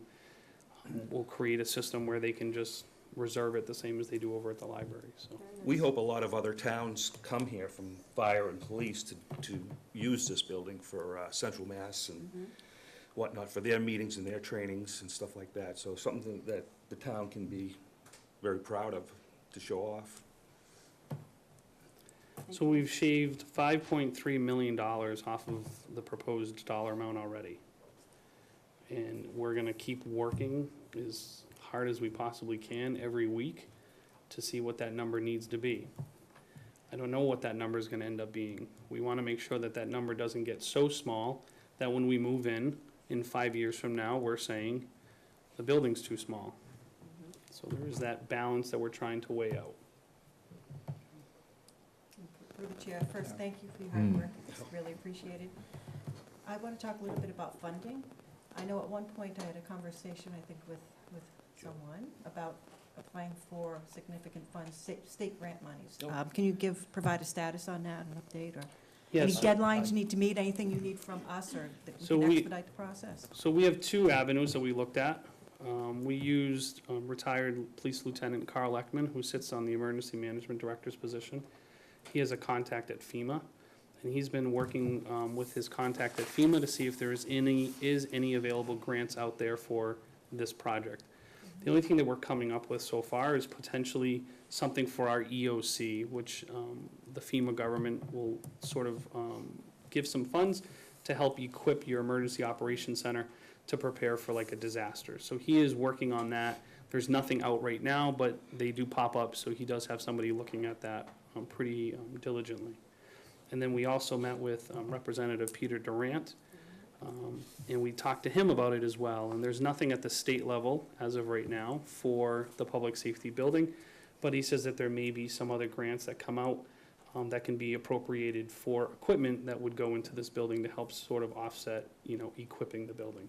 So we have looked at both of those, and we're continuing to look at both of those. You know, we're trying to come up with all different creative funding, you know, opportunities.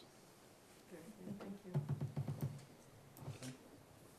So I just want to add a piece on the funding. First, I want to say thank you, because I know we mentioned they started out at 45,000 square feet. They're at 39,000 square feet. They've worked very hard to cut back the square feet. And it's gone from 32 million to 27 million. So I really want to thank the committee for trying to pare that down. Certainly, we generally get to town meeting, and town meeting will kind of pare it down. I want to make sure that the residents here understand that these guys are really already taking the first bite to make it smaller. The other pieces, when we go to bond, we're going to try and make sure that we'll be able to pay this debt off early in case there are any additional funding monies that come in, if we have new economic development Anything that might provide some additional large sums of money, we would put towards these and try to pay this debt down very quickly. That's Just all I wanted to say. Just on, and probably between you and Donna, you can answer this. What do we have that's sunsetting now, Donna, on debt exclusions? We have a couple over the next 3 years that are coming off, and we're gonna try to time it so it matches. Okay. But this is a large amount of money.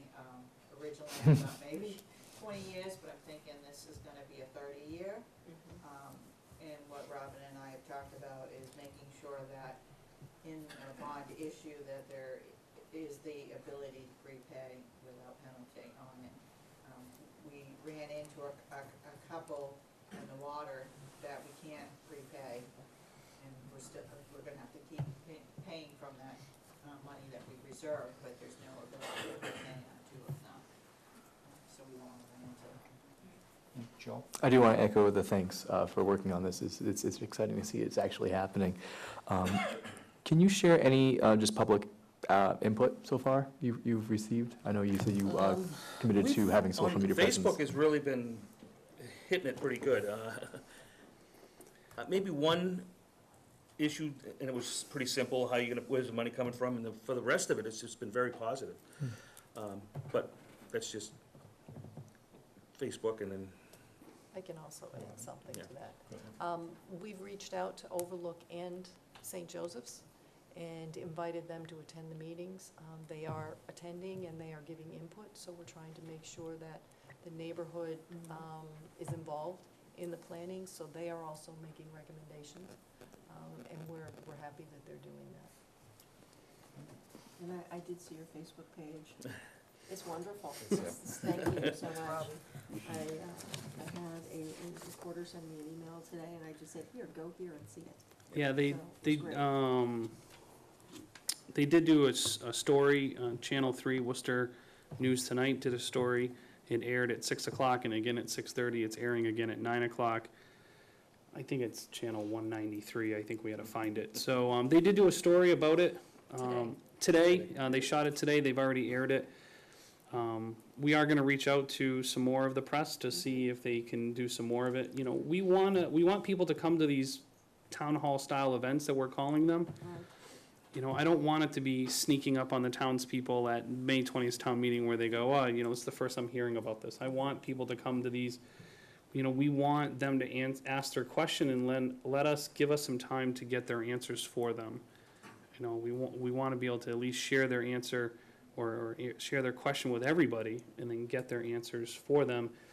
We are planning to do a presentation at the town meeting, the same as we did before.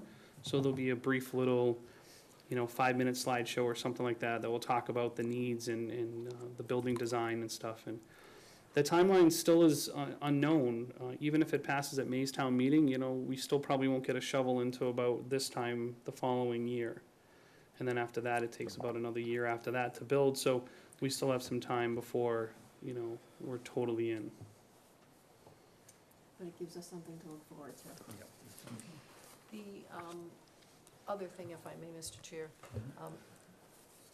there's a second component to this, which would be a ballot question for a debt exclusion, even though we're planning to try, if we get new monies, to put that towards this building and try to pay it off sooner. We will still need to go, because of the large amount of money, we will need to go for a debt exclusion. The committee did talk about whether or not to put it on this election, and then first, and then go to town meeting. It makes sense to hold off, and I think we talked a little bit about this at your last meeting, to hold off, let them do the presentation, hear what the town meeting has to say. If they send them back for more changes and they come back in October, they can have a special ballot once the town meeting says, here's what we're willing to do. So that seemed to make sense, and it goes along with what Robbie's saying of, we don't want the people in the town to be surprised. The other piece is that this is much more, we're gonna be talking about this as a public safety building, but it also is much more than just a public safety building. It moves the police out of the police station, and we will need to do some renovations on that. But town hall is getting very cramped. we need more space.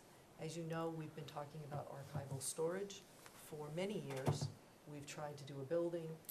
What we'd like to do is to possibly look at the downstairs of the police station as part of where we may be able to do archival storage, and save funding that way.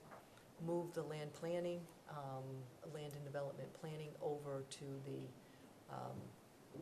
vacated police department, which would free up room here, would also give us some more community rooms here. And just space, we could get the finance director out of the closet, which would be wonderful.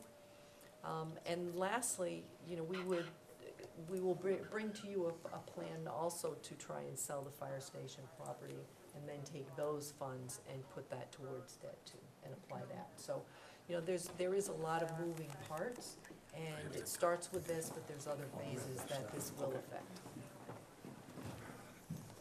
Sorry, I have to Get go. called out? You want to do this one? There's a fire call. Thank you. Thank you. All right. Any other questions? Is there any questions from out back, or, Yeah, does anybody in the audience have any questions about what's going on, or what, and why? get the word out? Yeah. It's, What'd you think? I think it's good. A lot of work. Yep. You guys have done a lot of work. Appreciate it. Dave has been helping us quite a bit here, he's been on today, so. If that's it? Thank you. Thank you, guys. Thank you very much. It's beautiful, it's happening. I would just like to thank the townspeople and the taxpayers for the money that they've already put forward for this, that has allowed us to purchase the land and to move forward with the architect and the OPM and the design team. It was a big investment, that was even a big investment. Let me just make a small correction. We have completed the PNS. The sale will happen once, and it's contingent upon approval for construction. So, Very good. wanted to make sure that was clear. So on your next one for, The well, that's planning board. 8:15. Come on up, Patsy. Go ahead. Yep. Patsy Rydek, Planning Board Chairman, has asked to be placed on the agenda to ask the board to authorize an LNG committee. She has stated, as interveners, the planning board would like to put together an LNG committee that would focus on the specifics of the project coming into Charlton. She believes that the selectmen have the power to formally approve such a committee. She thinks a representative from each board and 3 residents would be a good sample of members to ensure that the voice of each board is heard, as well as the residents. Should the board approve this request, she recommends that the meetings be held at 6 p.m. on the first and third Wednesday of the month, or as needed in the planning board office. She also believes such a committee would also ensure transparency for this project. Hi, Patsy, how are you? Good, thank you. Frank? Thank you for putting me on the agenda so quickly, I Yeah, appreciate that. no. So just as Robin read exactly, I just think it makes sense upfront to get a committee started. Interestingly enough, I met with Jake Dygel, I'm not sure if I pronounced his last name right. He drove up to meet with us this afternoon. And he said, committee, great idea, I'll actually come up for him if you want. Which, since he's coming from Philadelphia, that's a pretty huge commitment.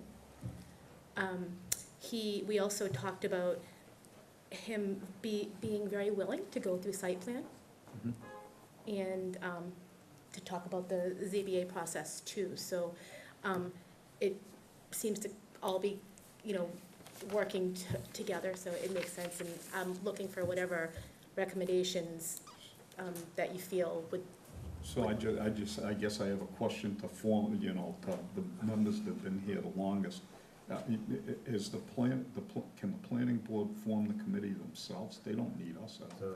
So I was gonna, when you were done, I was gonna ask, I didn't think they needed our permission. You're duly elected board, why do you need us to let you? And Yeah, through the chair. I believe the Board of Selectmen policies says that a committee can only be officially approved through the chair of the selectmen. Maybe our own, but I don't think for you. I think you guys, it's because you're a duly elected board. It would be the same thing as the Board of Health. But, we've we're very happy to see you, and we're very happy to have you bring this up. But you guys can set the committee up, and I'm sure there's a board member here that would love, there's a board member that would love to be on it, so. Just let us know what you need. I think it's a good idea. Yeah, excellent. And I don't wanna, Oh, please.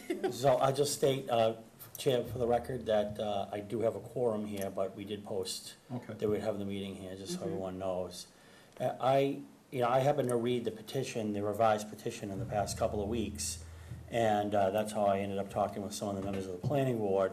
And, it just seemed to me that, what the petition, what they have in the revised petition right now, may meet their standards that they need for zoning exemptions, but it seemed to me that it made more sense for us to be, as a town, more proactive in their process. So I think that we'll file as interveners as well with the Department of Public Utilities.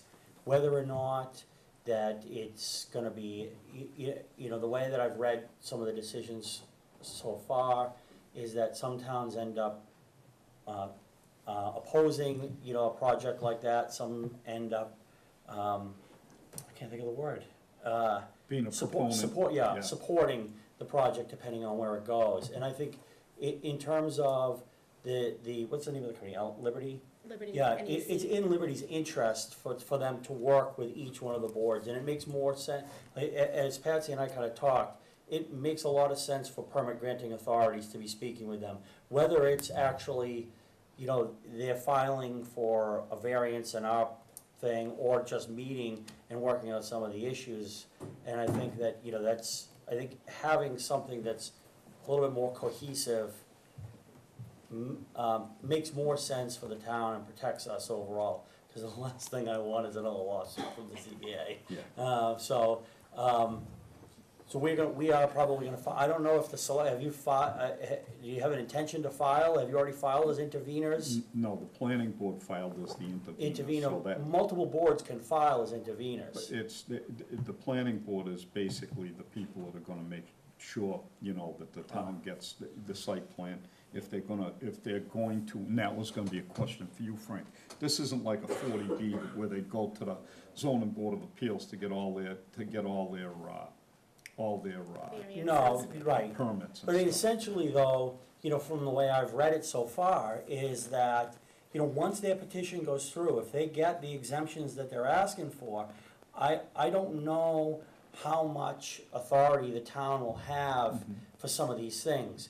And so if they're cooperative, which I think that they might be based on her, her meeting today, is that maybe it might be, it's probably a better idea to get the issues out in with permitting, granting authority, health, board of health, conservation, rather than just do kind of like, okay, a question and answer session or whatever, and get some of these things resolved before they go for the exemption, rather than afterwards. Yep. And for every decision I've read, the more that the utility is involved with the town, it seems like the easier time that they have. So it is in their interest to do that. So as far as I'm not looking for them to say, hey, listen, you have to come for these variances. The board isn't necessarily looking for that. We just want to make sure that whatever standards that are there, that they're meeting those standards. And I wasn't sure that the way that they submitted their petition is if they were gonna do that or not. It sounds as though if they're willing to go through site plan review, that's a big thing. That is a big That's thing, that, because a lot of questions can because- get and, answered. And you have the peer review that's gonna help you to And make I sure said, you get it right. I was very impressed, and he absolutely knew that he didn't have to. And we discussed, let's not let this be a secret, let's have our public hearings go through, he has to do stormwater and all the other things anyways at the state level. So it's not a double cost, it's just the idea of going through the hearings. And again, more than willing, thought it was a great idea to have the community. It's great to have a presentation at the middle school, but it's nice to be in a hearing where where you're close, you can see the, the designs. And again, very willing, even ask for Frank's information so he could call to figure out the process for the ZBA, because I couldn't, explain that. And again, very impressed, and it seems like they're gonna work really, closely with our community. so there's not any issues. So I believe you guys can set up the committee. Perfect. If you just send a letter to the town administrator or to the office asking, that we appoint whatever members you decide. If you're gonna ask our board for one, just let us know you need one. In terms of the committee though, if they're gonna do this, then it might come down to that we are asking Liberty to like have formal meetings, an open meeting with whatever board or department there needs to be, because that's really the way that we should be doing it.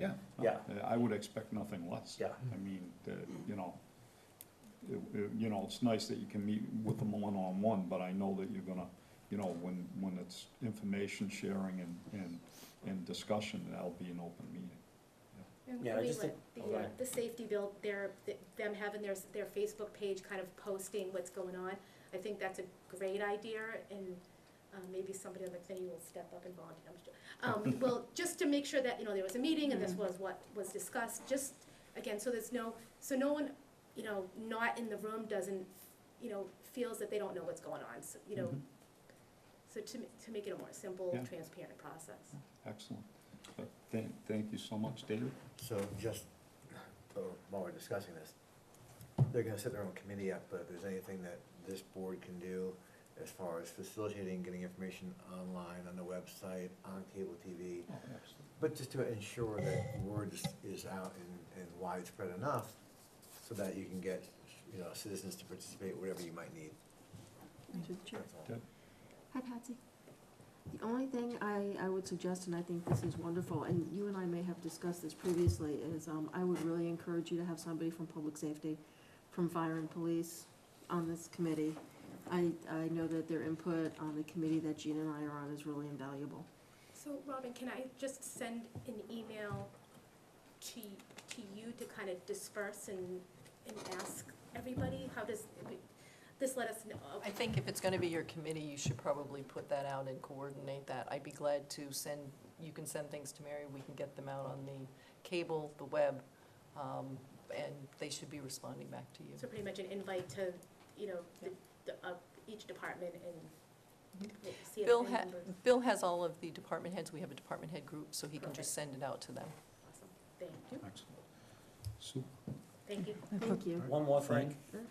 Sure. Your board is scheduled to appear before the zoning board of appeals on April 9th. And I don't know that I've told them that yet. You're on our agenda. You're on our agenda for April 9th. I have the petition. We are going before them. Right, so if you guys are having a meeting simultaneously, I will you'll have to come. have, appoint someone to come, because typically we have something in writing in the file, it's part of our rules, so. Mm-hmm.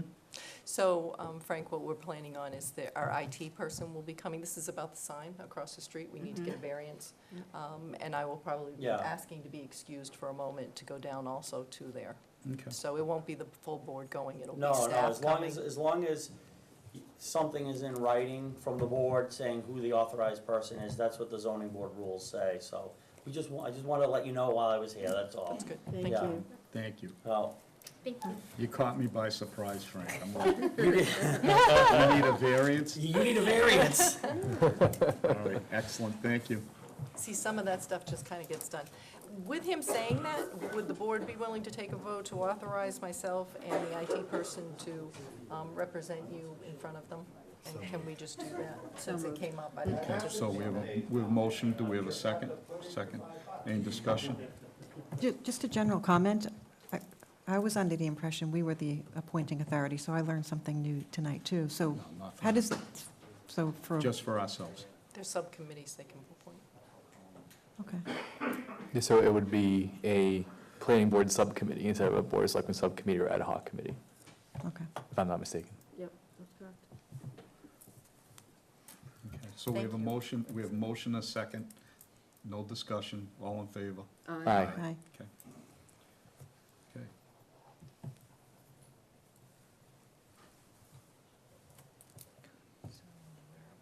New business, page 33.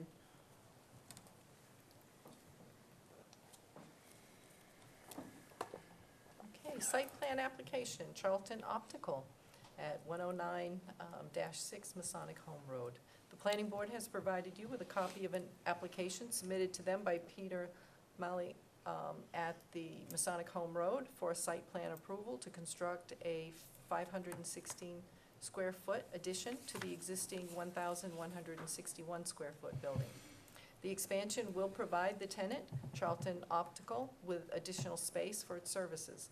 The property is located in Charlton Center at 109-6 Masonic Home Road, and the lot has additional frontage along North Main Street.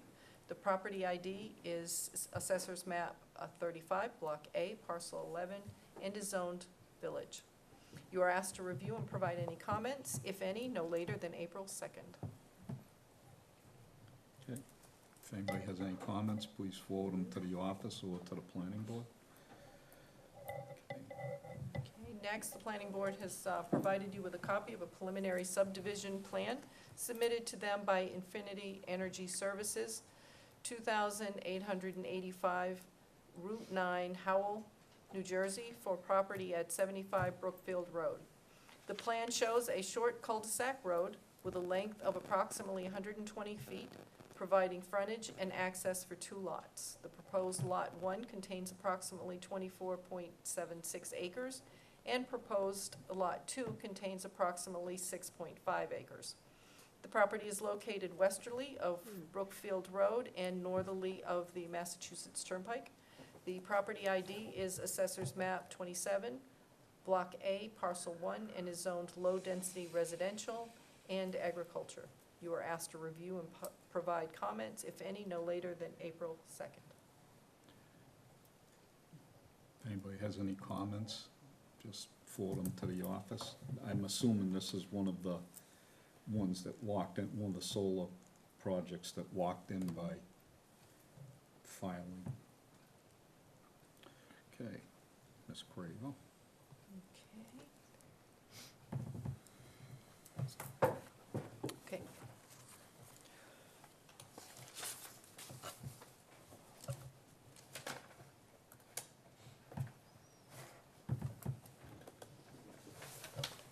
Draft annual town meeting warrant review. Thank you.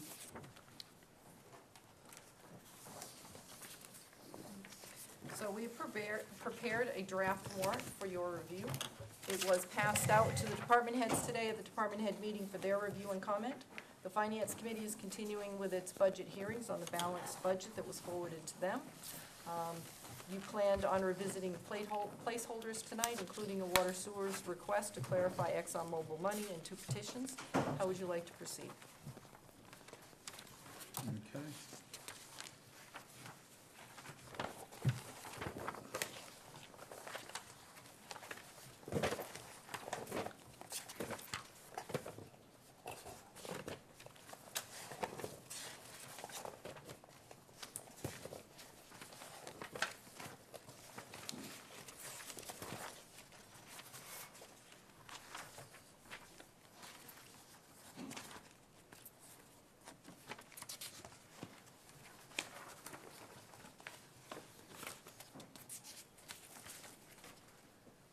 What were placeholders? The water sewer and, The 2 petitions, Mhm. one from Ms. Benjamin and one from Ms. Rydak. okay, The 2 petitions were not recommended by council. yep. Well, water sewer, let's get that one out of the way. Is there, after hearing Mr. Lemansky's questions, comments, does anybody have any problem with that on the wall? Is there a draft language of that? They have submitted nothing. So we still have the placeholder. No, we've got to finish this up, right? I have nothing in May writing for you. 17. You still have 2 meetings, you can decide if you want to put it on. We still have to vote, If you want me to send something to them asking for the language, Mhm. I just haven't seen anything yet. Mr. Chair? Mr. Safarovich? Wouldn't it prove better as a part of a budget allocation or transfers to and from accounts? Well, what's gonna happen is, there's already a warrant article. The public safety would be before this, request, which is going to ask to, spend that money. So you would be putting something on later on that would be moved. So I don't know But what you're. they're trying to do is transfer funds, right, essentially? I think it would be better as a separate warrant article, mainly because you are gonna have two competing articles. And I don't know that you would want a whole article to go down, as far as the interdepartmental transfers. I wouldn't commingle that. This is over $2 million, so I would recommend that it be a standalone. And you would have a separate recommendation from the finance committee. Correct. And just, have they broached this subject with the finance committee? Not yet. They might have broached it, but they have not explained what it is that they want to do. Okay. So, Okay. they will be going through their motions, once I give them the motions for the warrant articles and we set the warrant, they will know what's on it. Okay. So, I can tell you, we will be making the recommendation to you and the finance committee to utilize those funds to supplement public safety building. Okay.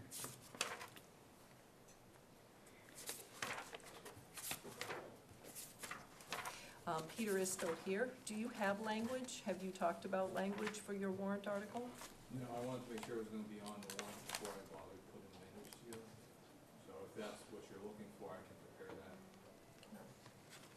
I'd rather see the Still- language. then I'd you'll rather have see the time to- language first. So you can keep it as a placeholder. Yeah, I'm comfortable keeping as a placeholder. Oh, yeah. Okay. You still, All Okay. right. And, okay. And the last two are citizens petitions.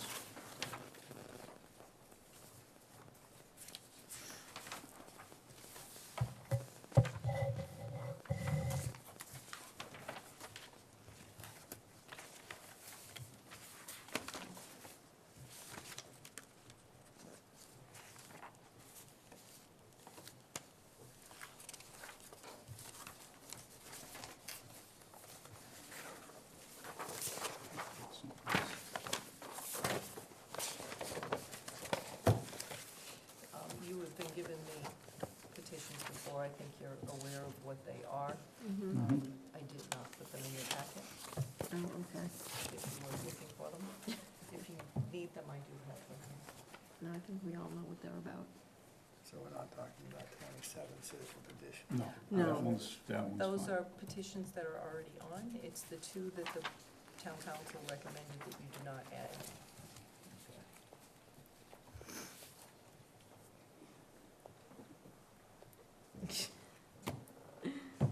Well, Mr. Chair, I think the first one has been made easy by Ms. Benjamin, who's requested we take it off. Okay. There is a process, so Ms. Benjamin actually cannot come up and take it off because there's 10 signatures or more. Mhm. So every signature would have to actually sign a petition asking for it to be withdrawn. So the only way really to remove it is for the Board of Selectmen to remove it. Or, through the chair, and I'm glad to see Madam Moderator is here, Yes. another way is to actually leave it on the warrant and just pass over it, correct? If the petitioners choose to do that, table it indefinitely. What's the correct terminology, Madam Moderator? I think you would have to table it indefinitely, but you Mhm. would have to, if it's on the warrant, if it is on the warrant, and there is a motion for it to table indefinitely, we'd have to discuss it. If the warrant, if it's on the warrant and it's just announced and no one does anything, then you can just pass over it. Mr. Chair. Mr. Sim- But, Ms. Moderator, if it is on the warrant, that means that also, should someone decide to just take the floor at that moment and take action on it, action would be taken. Correct. If we announce it, and typically the board puts forth a motion on each article, but where it's a petition, typically the board does not, and one of the petitioners speaks to that article, but if no one steps up to speak to the article, on behalf of the petition, then we would just pass over it. But if someone speaks and makes a motion regarding the article, then we would take it up. And that would be true for either of them. Correct.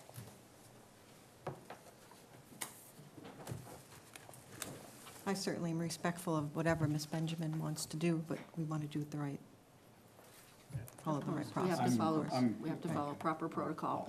I'll bite my tongue. So no one's going to jump in, so Mr. Chair, I guess I'll start the discussion. Okay. Both of these petitions, and I always believe that people should have a voice, should be able to voice their concerns. But I also believe that town meeting and meetings like that and town's resources and town people time should be respected and done things in a proper manner. Where I think both petitions overreach the authority of town meeting and can only lead to a lot of fighting, a lot of mudslinging, and won't cause any benefit. And that, in addition to the legal liability that Attorney Cosgrove lays out, I would not want to see these on the town warrant. Through the chair.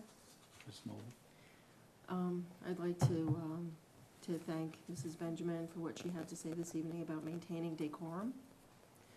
That is something that Attorney Cosgrove has stressed in his letter, which I know that everybody has read and taken to heart.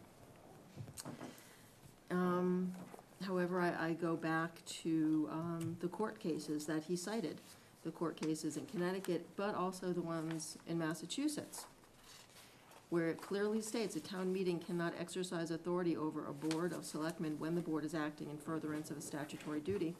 And a town meeting vote directing, boards to affect personnel is not proper.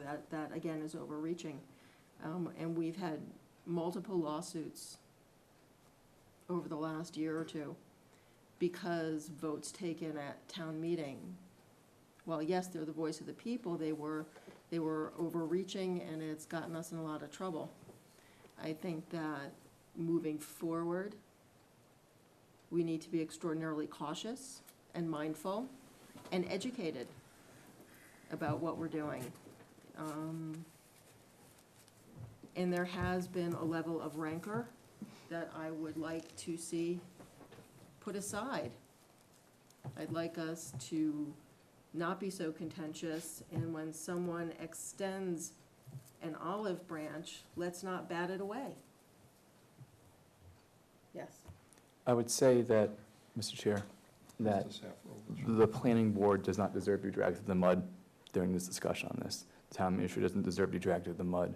And if allowed by precedent, Mr. Boria, Mr. Meskis, any employee then could then, if someone has a disagreement with a police officer or a firefighter, what prevents town meeting then of, wanting to vote a no confidence in one of those positions? I think it opens up a huge can of worms. And like Ms. Noble said, it's our responsibility. Town administrator is our responsibility. We are the town's responsibility. If the town doesn't like the decisions that we're making, vote us out. If they really don't like it, have a recall election. Same thing with the planning board, is that I think this really opens up our employees to a lot of undue hardship. And, I believe in protecting our employees because they don't deserve what this could bring them. Through the chair. I certainly respect my peers' opinions. I understand where you're coming from. But I look at it in a different light. I ask myself, is it legal? Yes. Have we ever said no to a citizen's petition before? I don't believe we have. We are simply a pass-through, regardless of where we stand with our personal opinions and beliefs. We are here to do what the people who voted us in asked us to do, and that's to allow citizens' petitions like this to come through. And what I look at, quite honestly, because I too, of course, have a personal opinion on both of them, actually, but I need to put them aside and say, has the procedure been followed, meaning the number of signatures? Did they get certified? Was it submitted on time? And then I look at it as we are simply a pass-through, And this, I did a lot of research on this myself. You know, if you look at the Mass General Law, it says the selectmen shall insert. There's nowhere in this Mass General Law, Chapter 39, Section 10, where it says we should deny it or should consider denying it. And I look at this as more as a resolution. And I have great faith in our moderator and because we've witnessed what our moderator is capable of and what an orderly meeting she runs, to keep peace, quite honestly. So I just think we would be doing a disservice and turning a deaf ear to the residents who are asking us to do this, and we've never done it before, to my knowledge. So I would support, you know, again, both articles if that's what, you know, everyone still wants to do. It's just the right thing to do, but, and I get, when we still get to vote up here, we still get to vote how we feel. Thanks, Kathy. Joe? And I would ask a question for instance, would you, let's say, a petition comes forward to us with 10 signatures saying that, name a Charlton firefighter, that they, because of someone's opinion on how they handled fighting a fire or saving, or EMS call response, that it's the same thing instead of town administrator or planning board, it's for that firefighter. Would you allow that to go on town meeting floor? It's interesting you should use that as an example, because again, I do my homework and I've looked at things. I've actually called the state, and another town actually did just that. They had a vote of no confidence, and I think it was a firefighter who took a vehicle and did something. It was a little bizarre, granted, but the process was in place and it worked, and it didn't, that particular thing didn't go forward. But, so all I'm saying is, regardless of how we feel, if the law's there, the process is there, and we've never, as far as I know, and I did quickly check with our clerk, but she could only go back so far, we've never denied a citizen's petition. And I like, you know, the town meeting is a very powerful vehicle, and I have great respect for the residents of this town. And to say, no, we're not putting this on there after this last year, folks, I don't think that's a very good idea. David? So, Mr. Chair, personally, I actually had a hard time with this one. Struggled with it, lost a lot of sleep over it, because in the end, to me, it just mattered was what's right. And I agree with Ms. Spiewak on a lot of her points, but unfortunately not all of them. One of which is when you talk about legalities. Yes, it is legal to put an article on a warrant, but what's in the article is not. And I actually did speak with council 3 times today over this, trying to come to a decision on what was right. So, and anyone I think who knows me knows this has nothing to do with the petitioners or anybody else, specifically my community, my neighbors, the people who live here, what's right for this town. And the fact is that I think on a minimum level, and I have a 4-page response here, just a bulleted list from town council that I'm going to share with everybody here. I'll make available to the media, anybody who wants it, that lists out every reason why, per town council's recommendation, and none of us are lawyers, and town council has nothing to gain but defending this town from potential litigation.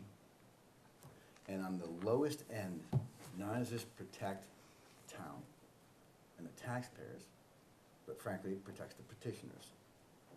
Because on the lowest level of things, it is telling a body to take an action that they are not statutorily allowed to take. That's the bottom. And it goes from there all the way up through contractual violations to the point of even civil rights violations. Oh, yeah. And when you get into this, the town attorneys and town insurance companies are not going to protect you. And I know you have your opinion on it, but you're not a lawyer. I spoke to a lawyer, you spoke to a lawyer, a trial lawyer who has an invested interest in trying cases. I spoke to town council 3 times who has nothing to gain from this, a man who I trust implicitly. His recommendation is what's right, and no one wins in this case, and what's right is to to protect everyone involved, the town, the taxpayers, and the petitioners. And I'm gonna give everybody a copy of this. Thank you, David. And I wish you would give it to the press, give it to the media, give it to the petitioners, so they can go through every point on this list as to why it's recommended this does not go on. And that if it does go on, and I understand and I have the utmost faith in our moderator as well. However, the moderator can't take an action until something happens, and then they step in to stop it. But at that point, it's already too late. The minute one person opens their mouth and does something, even if the moderator cuts them off, the damage is done. And the potential liability for this, the financial devastation to the town, is enormous. And honestly, I'm sorry, and I know you're gonna disagree with me, but to me, to put that out there, knowing the potential liability to everyone involved, is nothing short of gross negligence and gross irresponsibility on behalf of any elected official that would allow that to happen. Well, and through the chair, what I would say is I think we're opening ourselves up to more liability if we don't by the citizens of this town. And we've never done this before, and no, I'm not a lawyer, and neither is anyone else, but this has been done before. It's simply doing, they followed the process. That's what we have to look at here. And I think it's, again, turning a deaf ear to the residents of this town, which we've been doing over and over again for more than a year now. How many people signed that petition? So. Enough that's How many required by people law. signed that? I Mr. understand Chair? that. 14 Mr. people Zappa. signed the Thank you. petition, and there are 7,000 Through the chair? voters. Go ahead, Joe. What We'll never know. Ms. Spiewak said was that we are a pass-through for town meeting and the town meeting warrant. We have responsibility to make sure everything that goes in the ballot, either from our board, from finance committee, to other elected boards, to town officials, to residents, that we help them craft language to make sure that the town's in the most legally responsible place, the most legally, do our due diligence, make sure that what we're voting on and how we're approaching it puts us in the best position. So we aren't a pass-through, we're a conduit that helps facilitate that.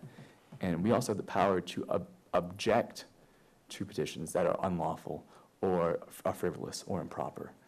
And as Mr. Singer said, there's a lot of issues are legally with this. And then setting a precedent, it's just a way for bullying to happen. But we were allowed, our lawyers said we can actually put it on, we have the right to do that. And we have the right to say no. Incredible. So- All I have to say is So I'm gonna- absolutely May incredible. May we ask Madam Moderator, I don't mean to put you on the spot. Go ahead, To be Mr. Singer. factual, Mr. Singh. the town council Incredible. didn't simply say, you have the right to do this, and then stop talking. Town council said you have the right to do this, but strongly recommends you don't, and gave an entire long laundry list of all the reasons why. And to ignore all that advice and all that experience and put the entire town and every taxpayer at risk because you're not taking emotion out of it, that's readily obvious. Oh, yes, I am. Trust me, I am. This So is we'll one keep more it- effort. Let's keep it simple. Yeah, I will. And I'm not. I hope you all know by now, I do. I put my personal beliefs aside, but I guess what I hear is basing your opinion on hypothetical what-ifs rather than looking at what was followed, what they did, what's required by law, and what our jobs are, and who put us in these seats, and now what we're doing to block. I have great issue with that. So Sorry, I'm am I gonna- emotional about that? Uh-huh. So let me just say something, okay? There is a lot of emotion about it. There is a lot of, people are voicing their opinion in the public also, on signing the petition. What I hang my hat on is what the town council says. Town council says that the town meeting has no jurisdiction over the things that the petitioner wants town meeting to have. Agreed. It's Okay. not actionary, it's a So- resolution, it sends a statement, it sends a message, Mr. Chair. No. That's all. So, and I agree with Mr. Safarovich. If the townspeople are upset with the decisions that the board makes, then take it out at the ballot box or recall us. That's all. That's fine, okay? I'm gonna hang my hat on what Mr. Cosgrove said. So with that, is there any further discussion here on this article? I think we beat this pretty well to death. Just one thing, just one Isn't final it statement. something new? Um, If it's not new, I would ask to have a motion. Just one thing. Yes, this sends a message, this says a statement, this doesn't provide any resolution on any issue. The statements are hateful, spiteful, and bullying. And that is not something that, So we should I'm be a gonna, part so of. I'm gonna cut you off there, that's fine. okay? I'd like a motion. I move that we do not accept these two citizens petitions. And do not place them on the warrant. Correct. Do I have a second? Second. I have a motion, a second. Any further discussion? Hearing none, seeing none. All in favor? Aye. Karen No. Thank you. And thank you, everybody, for keeping it civil. Okay, Ms. Craig?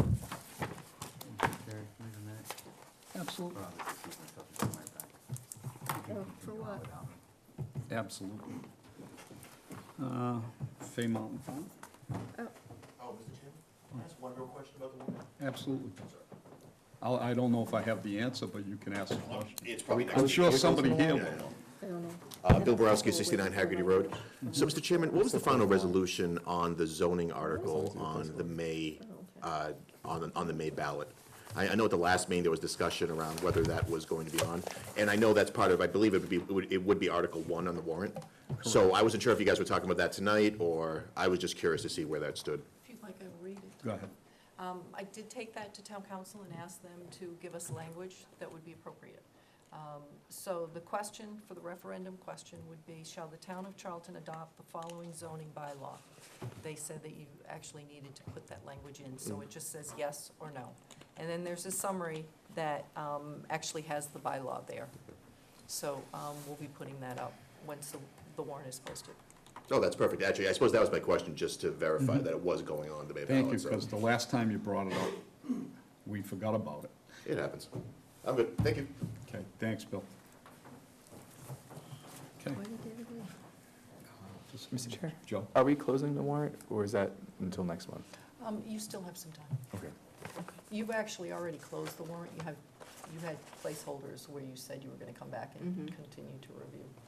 So the last one, the last placeholder would be the water sewer. Peter's going to get the language, and I'll bring that to you at your next meeting. We need to post the warrant on, I believe it's April 25th. Okay. So we'll make sure that everything's done by then.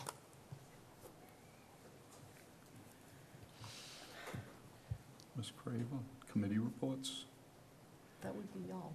That would be Fay me. Mountain Farm. That would Okay. be you. That would be me. I do have the privilege of being on the Fay Mountain Farm Committee. It's probably one of my favorite committees. So seeing as the growing season is about to get started, I'd like to remind everybody to get your CSA if you haven't done it so far. You can get a full CSA or a half a CSA up at Fay Mountain Farm. But I did want to give people an update about some of the events coming up. So I had Todd Gerard help me with this, as well as Neil, whose last name is escaping me at the moment. Neil the farmer. Neil the farmer. And, thank you, Neil Johnson. And so, starting in April, there's going to be an Earth Week cleanup around Snow Pond. This is an annual activity that prepares the area for our Water Quality Education Week and fishing event.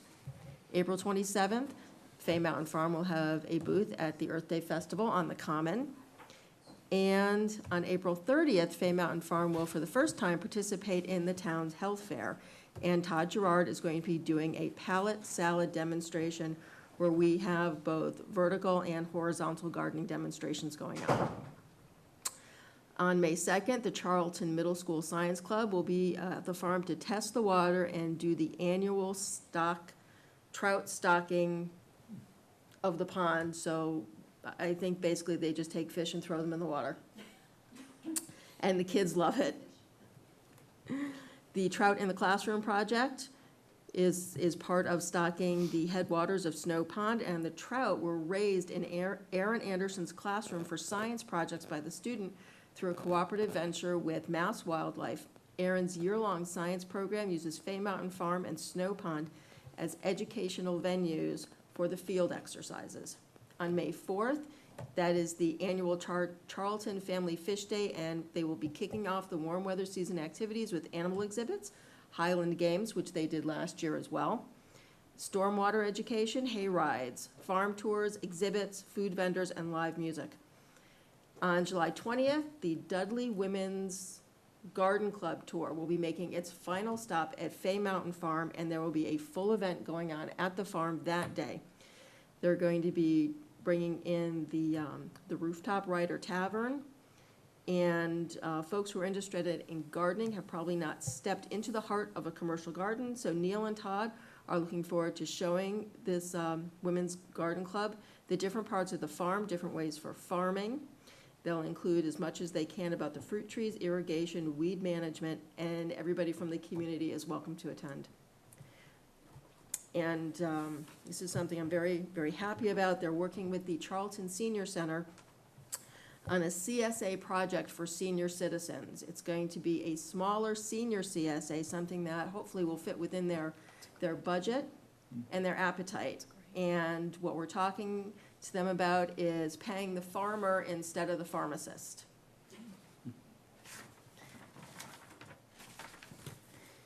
They're working with Overlook and looking into a possible new farmer's market site up there at the Overlook. And finally, the new hoop house greenhouse proposal for the pumpkin patch will upgrade Neil's small fruit berry production. We have a lot going on up there. There is. It's good to see. I tell you, there's something new every day up there. They just, at the end of the season last year, they were able to purchase donut making machines from Charlton Orchard. And they'll be making their own apple cider. They have the press going on, and they'll be doing apple cider donuts as well. Nice. My mouth's watering now. Yes. Yes, You can bring samples? next time. Or you could just go to the farm, Joe. I think everybody should go to the farm at least once this year. Yes, absolutely. Marijuana Advisory Committee. So in here, I have the draft minutes. I want to emphasize that these are draft minutes from our March 12th meeting. And it says here that Jonathan Silverstein attended. That is not true. We have updated minutes that have the correct name of the attorney from Fourscore. We had Green Gold Group there and Fourscore. We did not have a representative from Valley Green Grow at this meeting. However, we did have a full complement of the advisory committee. And we talked a lot about CBD because that is a cannabis byproduct. I know that the Board of Health has been talking and putting in regulations for vaping. Well, CBD can be vaped as well. So we're gonna have somebody come to the next meeting so that we can learn more about CBD products, and how they're regulated, so that we are better prepared within the town to regulate them as well. And again, the meeting minutes are here, and I would suggest that everybody go and take a look at them. There's a lot going on with Green Gold Group. They're hoping to open, knock on wood, next month. There was an issue with traffic and curb cuts, but that seems to be resolved with the DOT. And their hours are gonna be 10 a.m. to 8 p.m., 7 days a week when they do finally open up.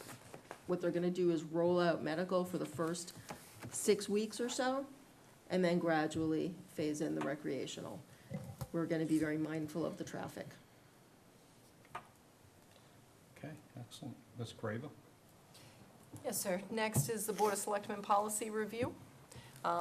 If you remember last year, when 508 came forward seeking a special event permit for the events they wanted to hold on their property, we didn't have an appropriate application. We've done some research, and with the new season coming, formed special events will be coming again. After a discussion with the building commissioner, he wrote a draft procedure for requesting a special event permit. After review and some changes, we are submitting for your review. This would qualify as your first reading of a new policy, although Mary did tell me that you had talked about doing the 2 review, but I don't think you've actually adopted that. But I did want to let you know that that's your intention. I also forwarded to Russ Jennings for his feedback as well. It is good to get input from those that new policies would affect. I would recommend the board review this, let me know what questions you have, and schedule the second reading for April 9th. So if you Mr. want, I Singer. could just read the policy so people know what Sure. it is, or do you Yeah, want to if you just? if you don't mind, why don't you? I don't mind. So it's a procedure for requesting special event permit. The town of Charlton recognizes from time to time community groups, fraternal organizations, businesses, and the town itself will have events out of the normal realm of operations. Examples of qualifying events include, but are not limited to, voluntary toll stations, road closings, influx of traffic that may delay the normal flow of the streets or area of the event, on-street parking that may impede or restrict traffic flow on a street, overflow parking off paved surfaces near the event, remote parking for the event with shuttle service, grand openings, block parties, other temporary and occasional special events. Exempt from this policy would be family gatherings that do not obstruct normal traffic flows, family gatherings where neighbors agree to allow overflow parking on their properties, and yard sales that do not obstruct the normal traffic flows. Permission granted by this policy does not exempt the applicant from any other regulatory requirements such as special alcohol beverage license, live entertainment license, fireworks, sanitary facilities, and food processing, and food service. So the process would be, the applicant requests an application for a special event from the Board of Selectmen, Town Administrator's Office, or from the town's website, and we have the address there. 2, the applicant brings the paperwork in sequence to the departments at least 8 weeks prior to the event. This allows enough time for all departments to review. This is pretty standard what you do with your alcohol permits. Applicant completes entire package. Applicant must get sign-off from each of the departments listed to ensure proper documents. Application should be submitted to the Selectmen Town Administrator Office at least 4 weeks before the event dates for processing upon completion by all departments having reviewed. Application will be placed on the next available Selectmen's meeting for the Board of Selectmen's consideration. Once approved, copies of the application will be provided to the applicant, police department, fire department, and building commissioner. Number 7, the applicant agrees to adhere to all applicable rules, regulations, town bylaws, state and federal laws. If the event sponsor or any of its associated members, owners, shareholders, etc., and the venue are the same, no more than 10 days of special event licenses can be approved in a calendar year. If the event sponsor is different than the event venue, such as renting a wedding, etc., the event sponsor would be the applicant for the request. The cost of the special event license is $50 for profit and $0 for nonprofit. They must be a 501c3 to qualify. The attachments would be mandatory crowd manager and daily fire and building safety checklist information. Through the chair, Ms. Spielman? I see Mr. Jennings is here. Did he have any input? I know you had offered, I believe, had sent it to him.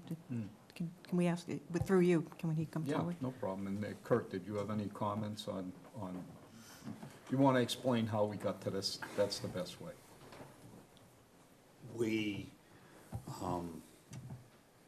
struggle with new and different events. We struggle with making the community aware of events. We struggle with traffic and such caused by events from time to time. And we also need to be uniform and fair to everyone. And the town itself has events from time to time that we have had, and I can see a lot of these events reoccurring, and it would look just like, gee, let's fill it out and change the date. You know, so I'm not trying to have you enact a policy that is burdensome to the citizenry or to prevent anybody from doing what they want to do, but there are some cases where things are outside of the norm, can cause traffic problems, can cause concern from the citizenry, and they want to know what we're going to do about it. So it is patterned directly after the liquor license. A bunch of language came out that was specific to liquor licenses. And it's not to prevent Mr. Jennings here from doing his day-to-day activities on his property or activities that extend beyond his property, but we just don't know how to, we don't have a process to deal with them in a uniform way every year. And I'll just add a little to that. One of the things when I was up here, and I want to say it was what, Tuesday or Wednesday of last week, and there ended up being a meeting in here for an event at Russell's venue that they're doing. And the question came up about, because it was gonna be a heavily attended venue, they were gonna have to use the fields over across the street, you know, for parking. And there was, and I remember going through this last year, and I said, you know, how are we gonna make sure that we don't go through this last year? And I know that's what this is your attempt to make sure that that doesn't happen and that we do treat everybody the same. And there's also, in that example, there's also two things then that 508 could do. One, they could go back to the planning board and expand their site plan because they didn't include that parking part. So if he doesn't want to use the special event, he can go back to the site plan and just expand that, which I would think would be reasonable. Or if he thinks that they're gonna be only maybe 10 or so days that he's gonna use it, it's infrequent, then the special permit would be a way to do it, because right now, we just don't have a way to approve it. Okay. Russell? Russ Jennings, 47 Jennings Road. Thank you guys for allowing me the opportunity to give feedback, participate in this process. It's not specifically designed for our facility. It is designed for our town. And this discussion has been 2 or 3 years old in the making. Thank Kurt for his and Robin's input and work on this. We wanted to give feedback and input to help this process along, as well as caution your board in the direction of the permit and hopefully make it very specific to the problems in which we're looking to create, which are parking and traffic. Not so much event-based, because given the history that we've all gone through with the process, we understand that when it comes to the event nature of things, this is where the planning board gets involved with site plan review, and not to overstep that threshold, which Kurt and I always discuss. We wouldn't want to just simply paper permit it through and then have people say, oh, well, you just circumnavigated a process by this one little change in paperwork. So some of the input is to make this specifically a parking event permit, a special parking event permit. So it's directed at parking. And you can further broaden it and say traffic and parking event permit, so that you know specifically what it's designed to do and not just a special event. Because a special event's a very broad term, and it could be used for many different things. I think what Kurt has done here after talking with him is he's created a menu so that it's gonna cover a lot of different things. So when you come in for your issue, which is going to be the parking, Kurt's gonna look at the list and he's gonna say, okay, he says, you know, it's for overflow parking, off paved surfaces near the event, and influx of traffic that may delay the normal flow of the street or areas around it. And I think that's the only two things that, and I'm not trying to put words in Kurt's mouth, but I think that those are the two things that he would look at. And and just looking at the event that you currently have planned, you already have your details, you've gone through all that portion there. He's aware of that. He would just say, this is for overflow parking off paved street surfaces near the event. So I think he created a menu so that we can use it for a lot of different things, but it would make your issue very clear cut on the two things that we'd have to look at for you.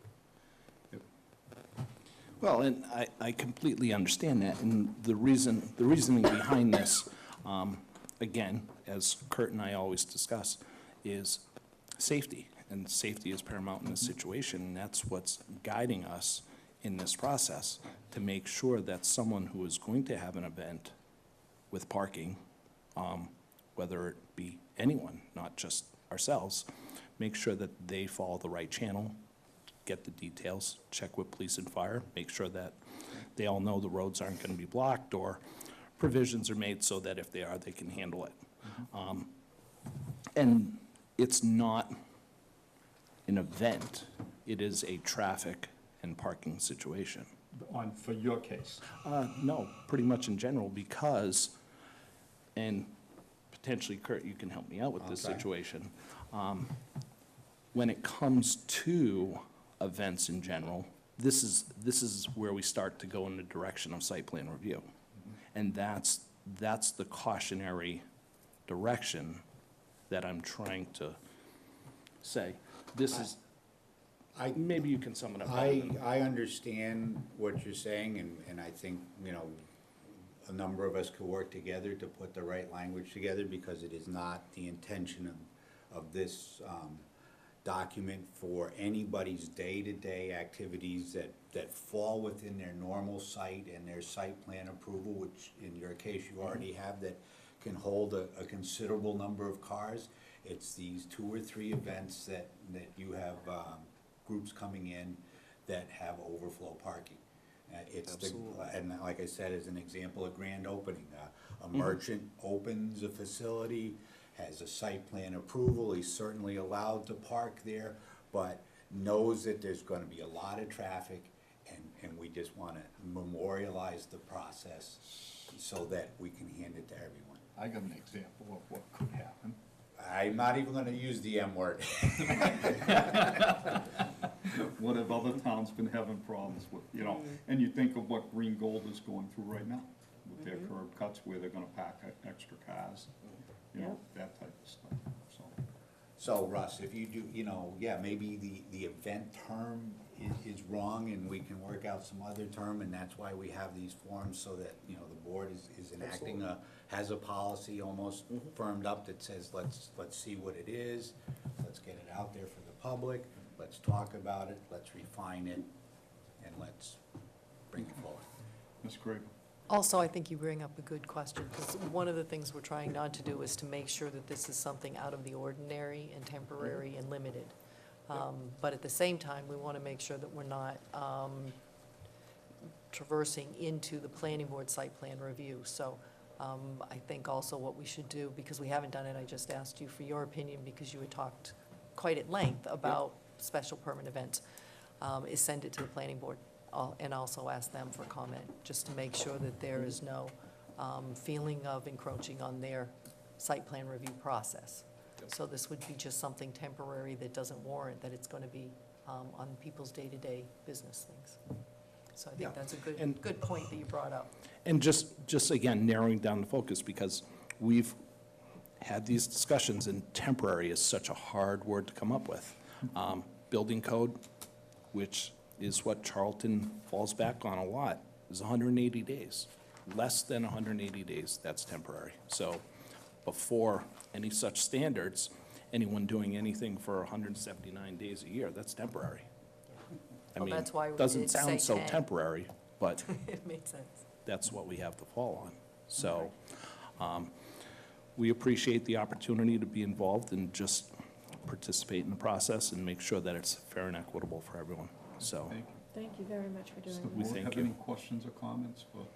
Just as this goes forward, I'd like Kurt's input, I'd like Russ's input, and I'd like to see it all. In the planning boards? And the planning Perhaps we boards? can get a meeting with Bill and have a conversation too about this. And- So and- we'll bring it back. And just a quick comment, if we could make this more of an online process, it's a little antiquated to say print it out, bring it here, get it stamped. I mean, if there's any way to streamline the process, I think we should get with the times, just saying. And the other thing is, I'm wondering if we're trying to catch too many things in this procedure or policy. I question, a bank's going to have a grand opening. Do they have to come get a special permit because, I don't know, I'm going to have a wedding at my house? No. So, I see some things exempt, but I'm not sure. And what happens if the person didn't do this? Are you going to go shut them down, or you can't have that wedding, or you can't? I don't know. I'm just trying to look at it from all different angles, and I'm wondering if we're trying to do too much. Maybe it needs to be more concise. And the thing is I think, as Russ points out, that this is a traffic issue. Okay, so the grand opening may or may not result in a traffic issue. We know of an example in a neighboring community where a grand opening created a huge traffic issue. And we're working behind the scenes, because that issue is coming forward through their process for what they may do, but we have no vehicle at this point to do it. The police chief can come in and say, you're obstructing traffic, and I'm gonna stop you right now. But if we can be proactive about it, thank you, Robin, to say, hey, do you think this is gonna cause a problem? What are your numbers? And I'm not gonna say, or I'm gonna say that a lot of this language and stuff mirrors other applications, like, as Robin pointed out, the liquor license. So I'm not gonna say you have to fill the thing out 3 times because this one's for the liquor license and this one's for that. It's the same information, and So we would give them out at the same time so that people weren't running around with different permits too. But how would we even advertise something like this? Let's use the bank as an example. I mean, do you expect people just to know that this is our operating procedure? I don't know. I just think it's, and what if, just. I just kinda- understand, but that's all. we do have astute staff here that knows what's going on. There are, we know when grand openings are happening, we know when events are coming, we know when Old Home Day is, we know when the Little League Parade is, and we should be cognizant of following. If we're gonna tell a businessman that he should do something, and you do it all the time, you give out toll road permits, okay. Let's see, well, we don't have to fill out this page because it has nothing to do with it. We don't have to yep, is it okay with the police chief? Yep. Put the cones out? Yep. Done. Is everybody else set? Okay, Thank thank you, you. guys. I'll bring it back. Appreciate it. Thank you. Okay. Anya's not here, so we have the town administrator's report. Okay. February 2018 drinking water results for Flint Road residents. CMG collected quarterly drinking water samples from 59 and 63 Flint Road on February 22nd for analysis of VOCs, Viva our EPA method. 524.2 and 1.4 dioxide was by EPA method 522. There was 1.4 dioxide sample from 63 Flint Road that had a .156 in its in this time, but the duplicate sample from the residents was non-detect with reporting limit of .142. Testing did not identify any parameters above the laboratory reporting limits in drinking water samples from these 2 residents. As required by condition number 9 of the September 26 conditional IRA approval for the RTN 2-19926, CMG, who is our licensed site professional, notified the homeowner at 63 Flint Road by text message and verbally notified the Charlton Planning Board of Health and DEP of the 1,4-dioxane results within 24 hours of receiving this data. The Charlton Board of Health continues to supply bottled water to the 63 Flint Road residents. The attached table summarizes all drinking water testing results conducted from the RTN 2-19926 to date. Chapter 90 local transportation aid funding for FY 2020. We have been notified by Mass DOT that Chapter 90 local transportation aid funding for fiscal year 2020 for the town of Charlton is $625,607. This apportionment will automatically be incorporated into our existing 10-year Chapter 90 contract. Veterans District update. On Wednesday, March 24th, we held a Veterans District meeting with the towns of Charlton, Southbridge, Oxford, and Auburn. I was voted as chair of the committee. The Veteran Services Officer, Mike Trumley, provides full-time services to Charlton and Southbridge and offers guidance to Auburn and Oxford as they are in transition with their Veteran Services staff. The district also includes a Veteran Services clerk that is available full-time. We continue to successfully meet our requirements with the Department of Veteran Services in Boston. Charlton hours for the Veteran Services Officer is Tuesday from 1 to 5 p.m. in the town hall or by appointment. And while I'm talking about veterans, I will say that I also attended the past commanders banquet at the American Legion this past Saturday. They put on a wonderful spread, which they do always at around this time for St. Patty's Day. They do a corned beef and cabbage. And they also introduce the boys that they sent and sponsored a boys' state, which, as you know, is a wonderful experience for our young people. They sponsored 3 students this year, 3 seniors, who went, and they get training in municipal government, local government, state government. So they were mayors and selectmen, and they also give a speech about what Boys Club meant to them, Boys State meant to them. So congratulations on them and their families. It was a very good event. ServPro, emergency ready profile. At our public safety meeting, Cheryl Hansen, library director, mentioned that a local company, ServPro, did a free emergency ready profile for the library. This profile indicates where the gas, electric, oil, etc. shutoffs are located in the building, as well as the contact information for those companies. We reached out to this company as well and have completed an emergency ready profile for the town hall and for Dresser Hill.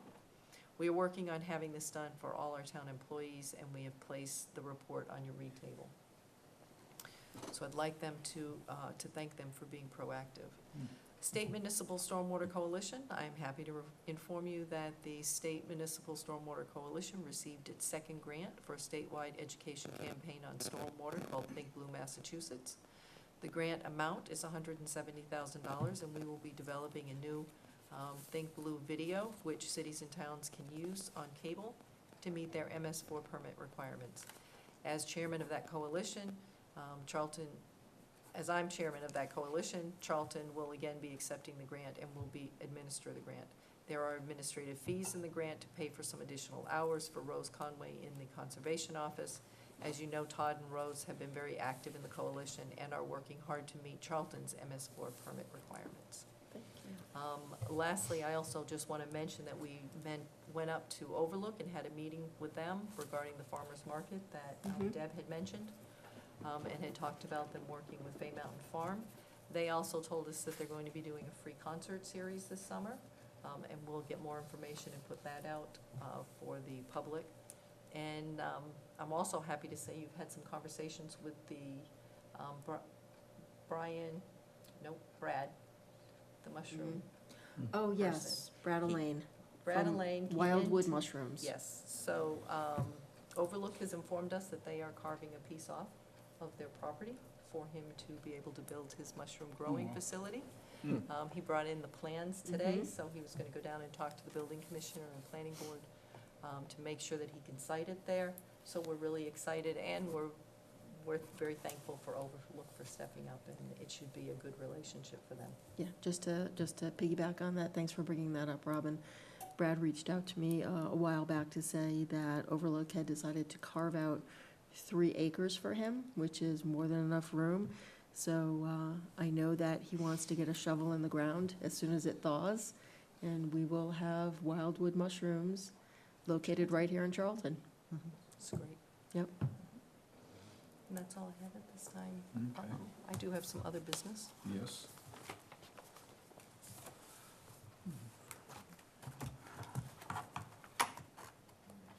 This happened today, so I'm doing it under other business. Thank you. You're welcome. Today, I'm pleased to report to you that the United States District Court has found in favor of the town, Rick Swenson, and myself on Alan Gordon's complaint. The judge found, based on the facts that counsel presented to the court, that Mr. Gordon has no claim that can proceed to trial, and has dismissed the entire matter in favor of the Charlton defendants. The court considered every argument we made, and it appears that it worked hard to come to this decision.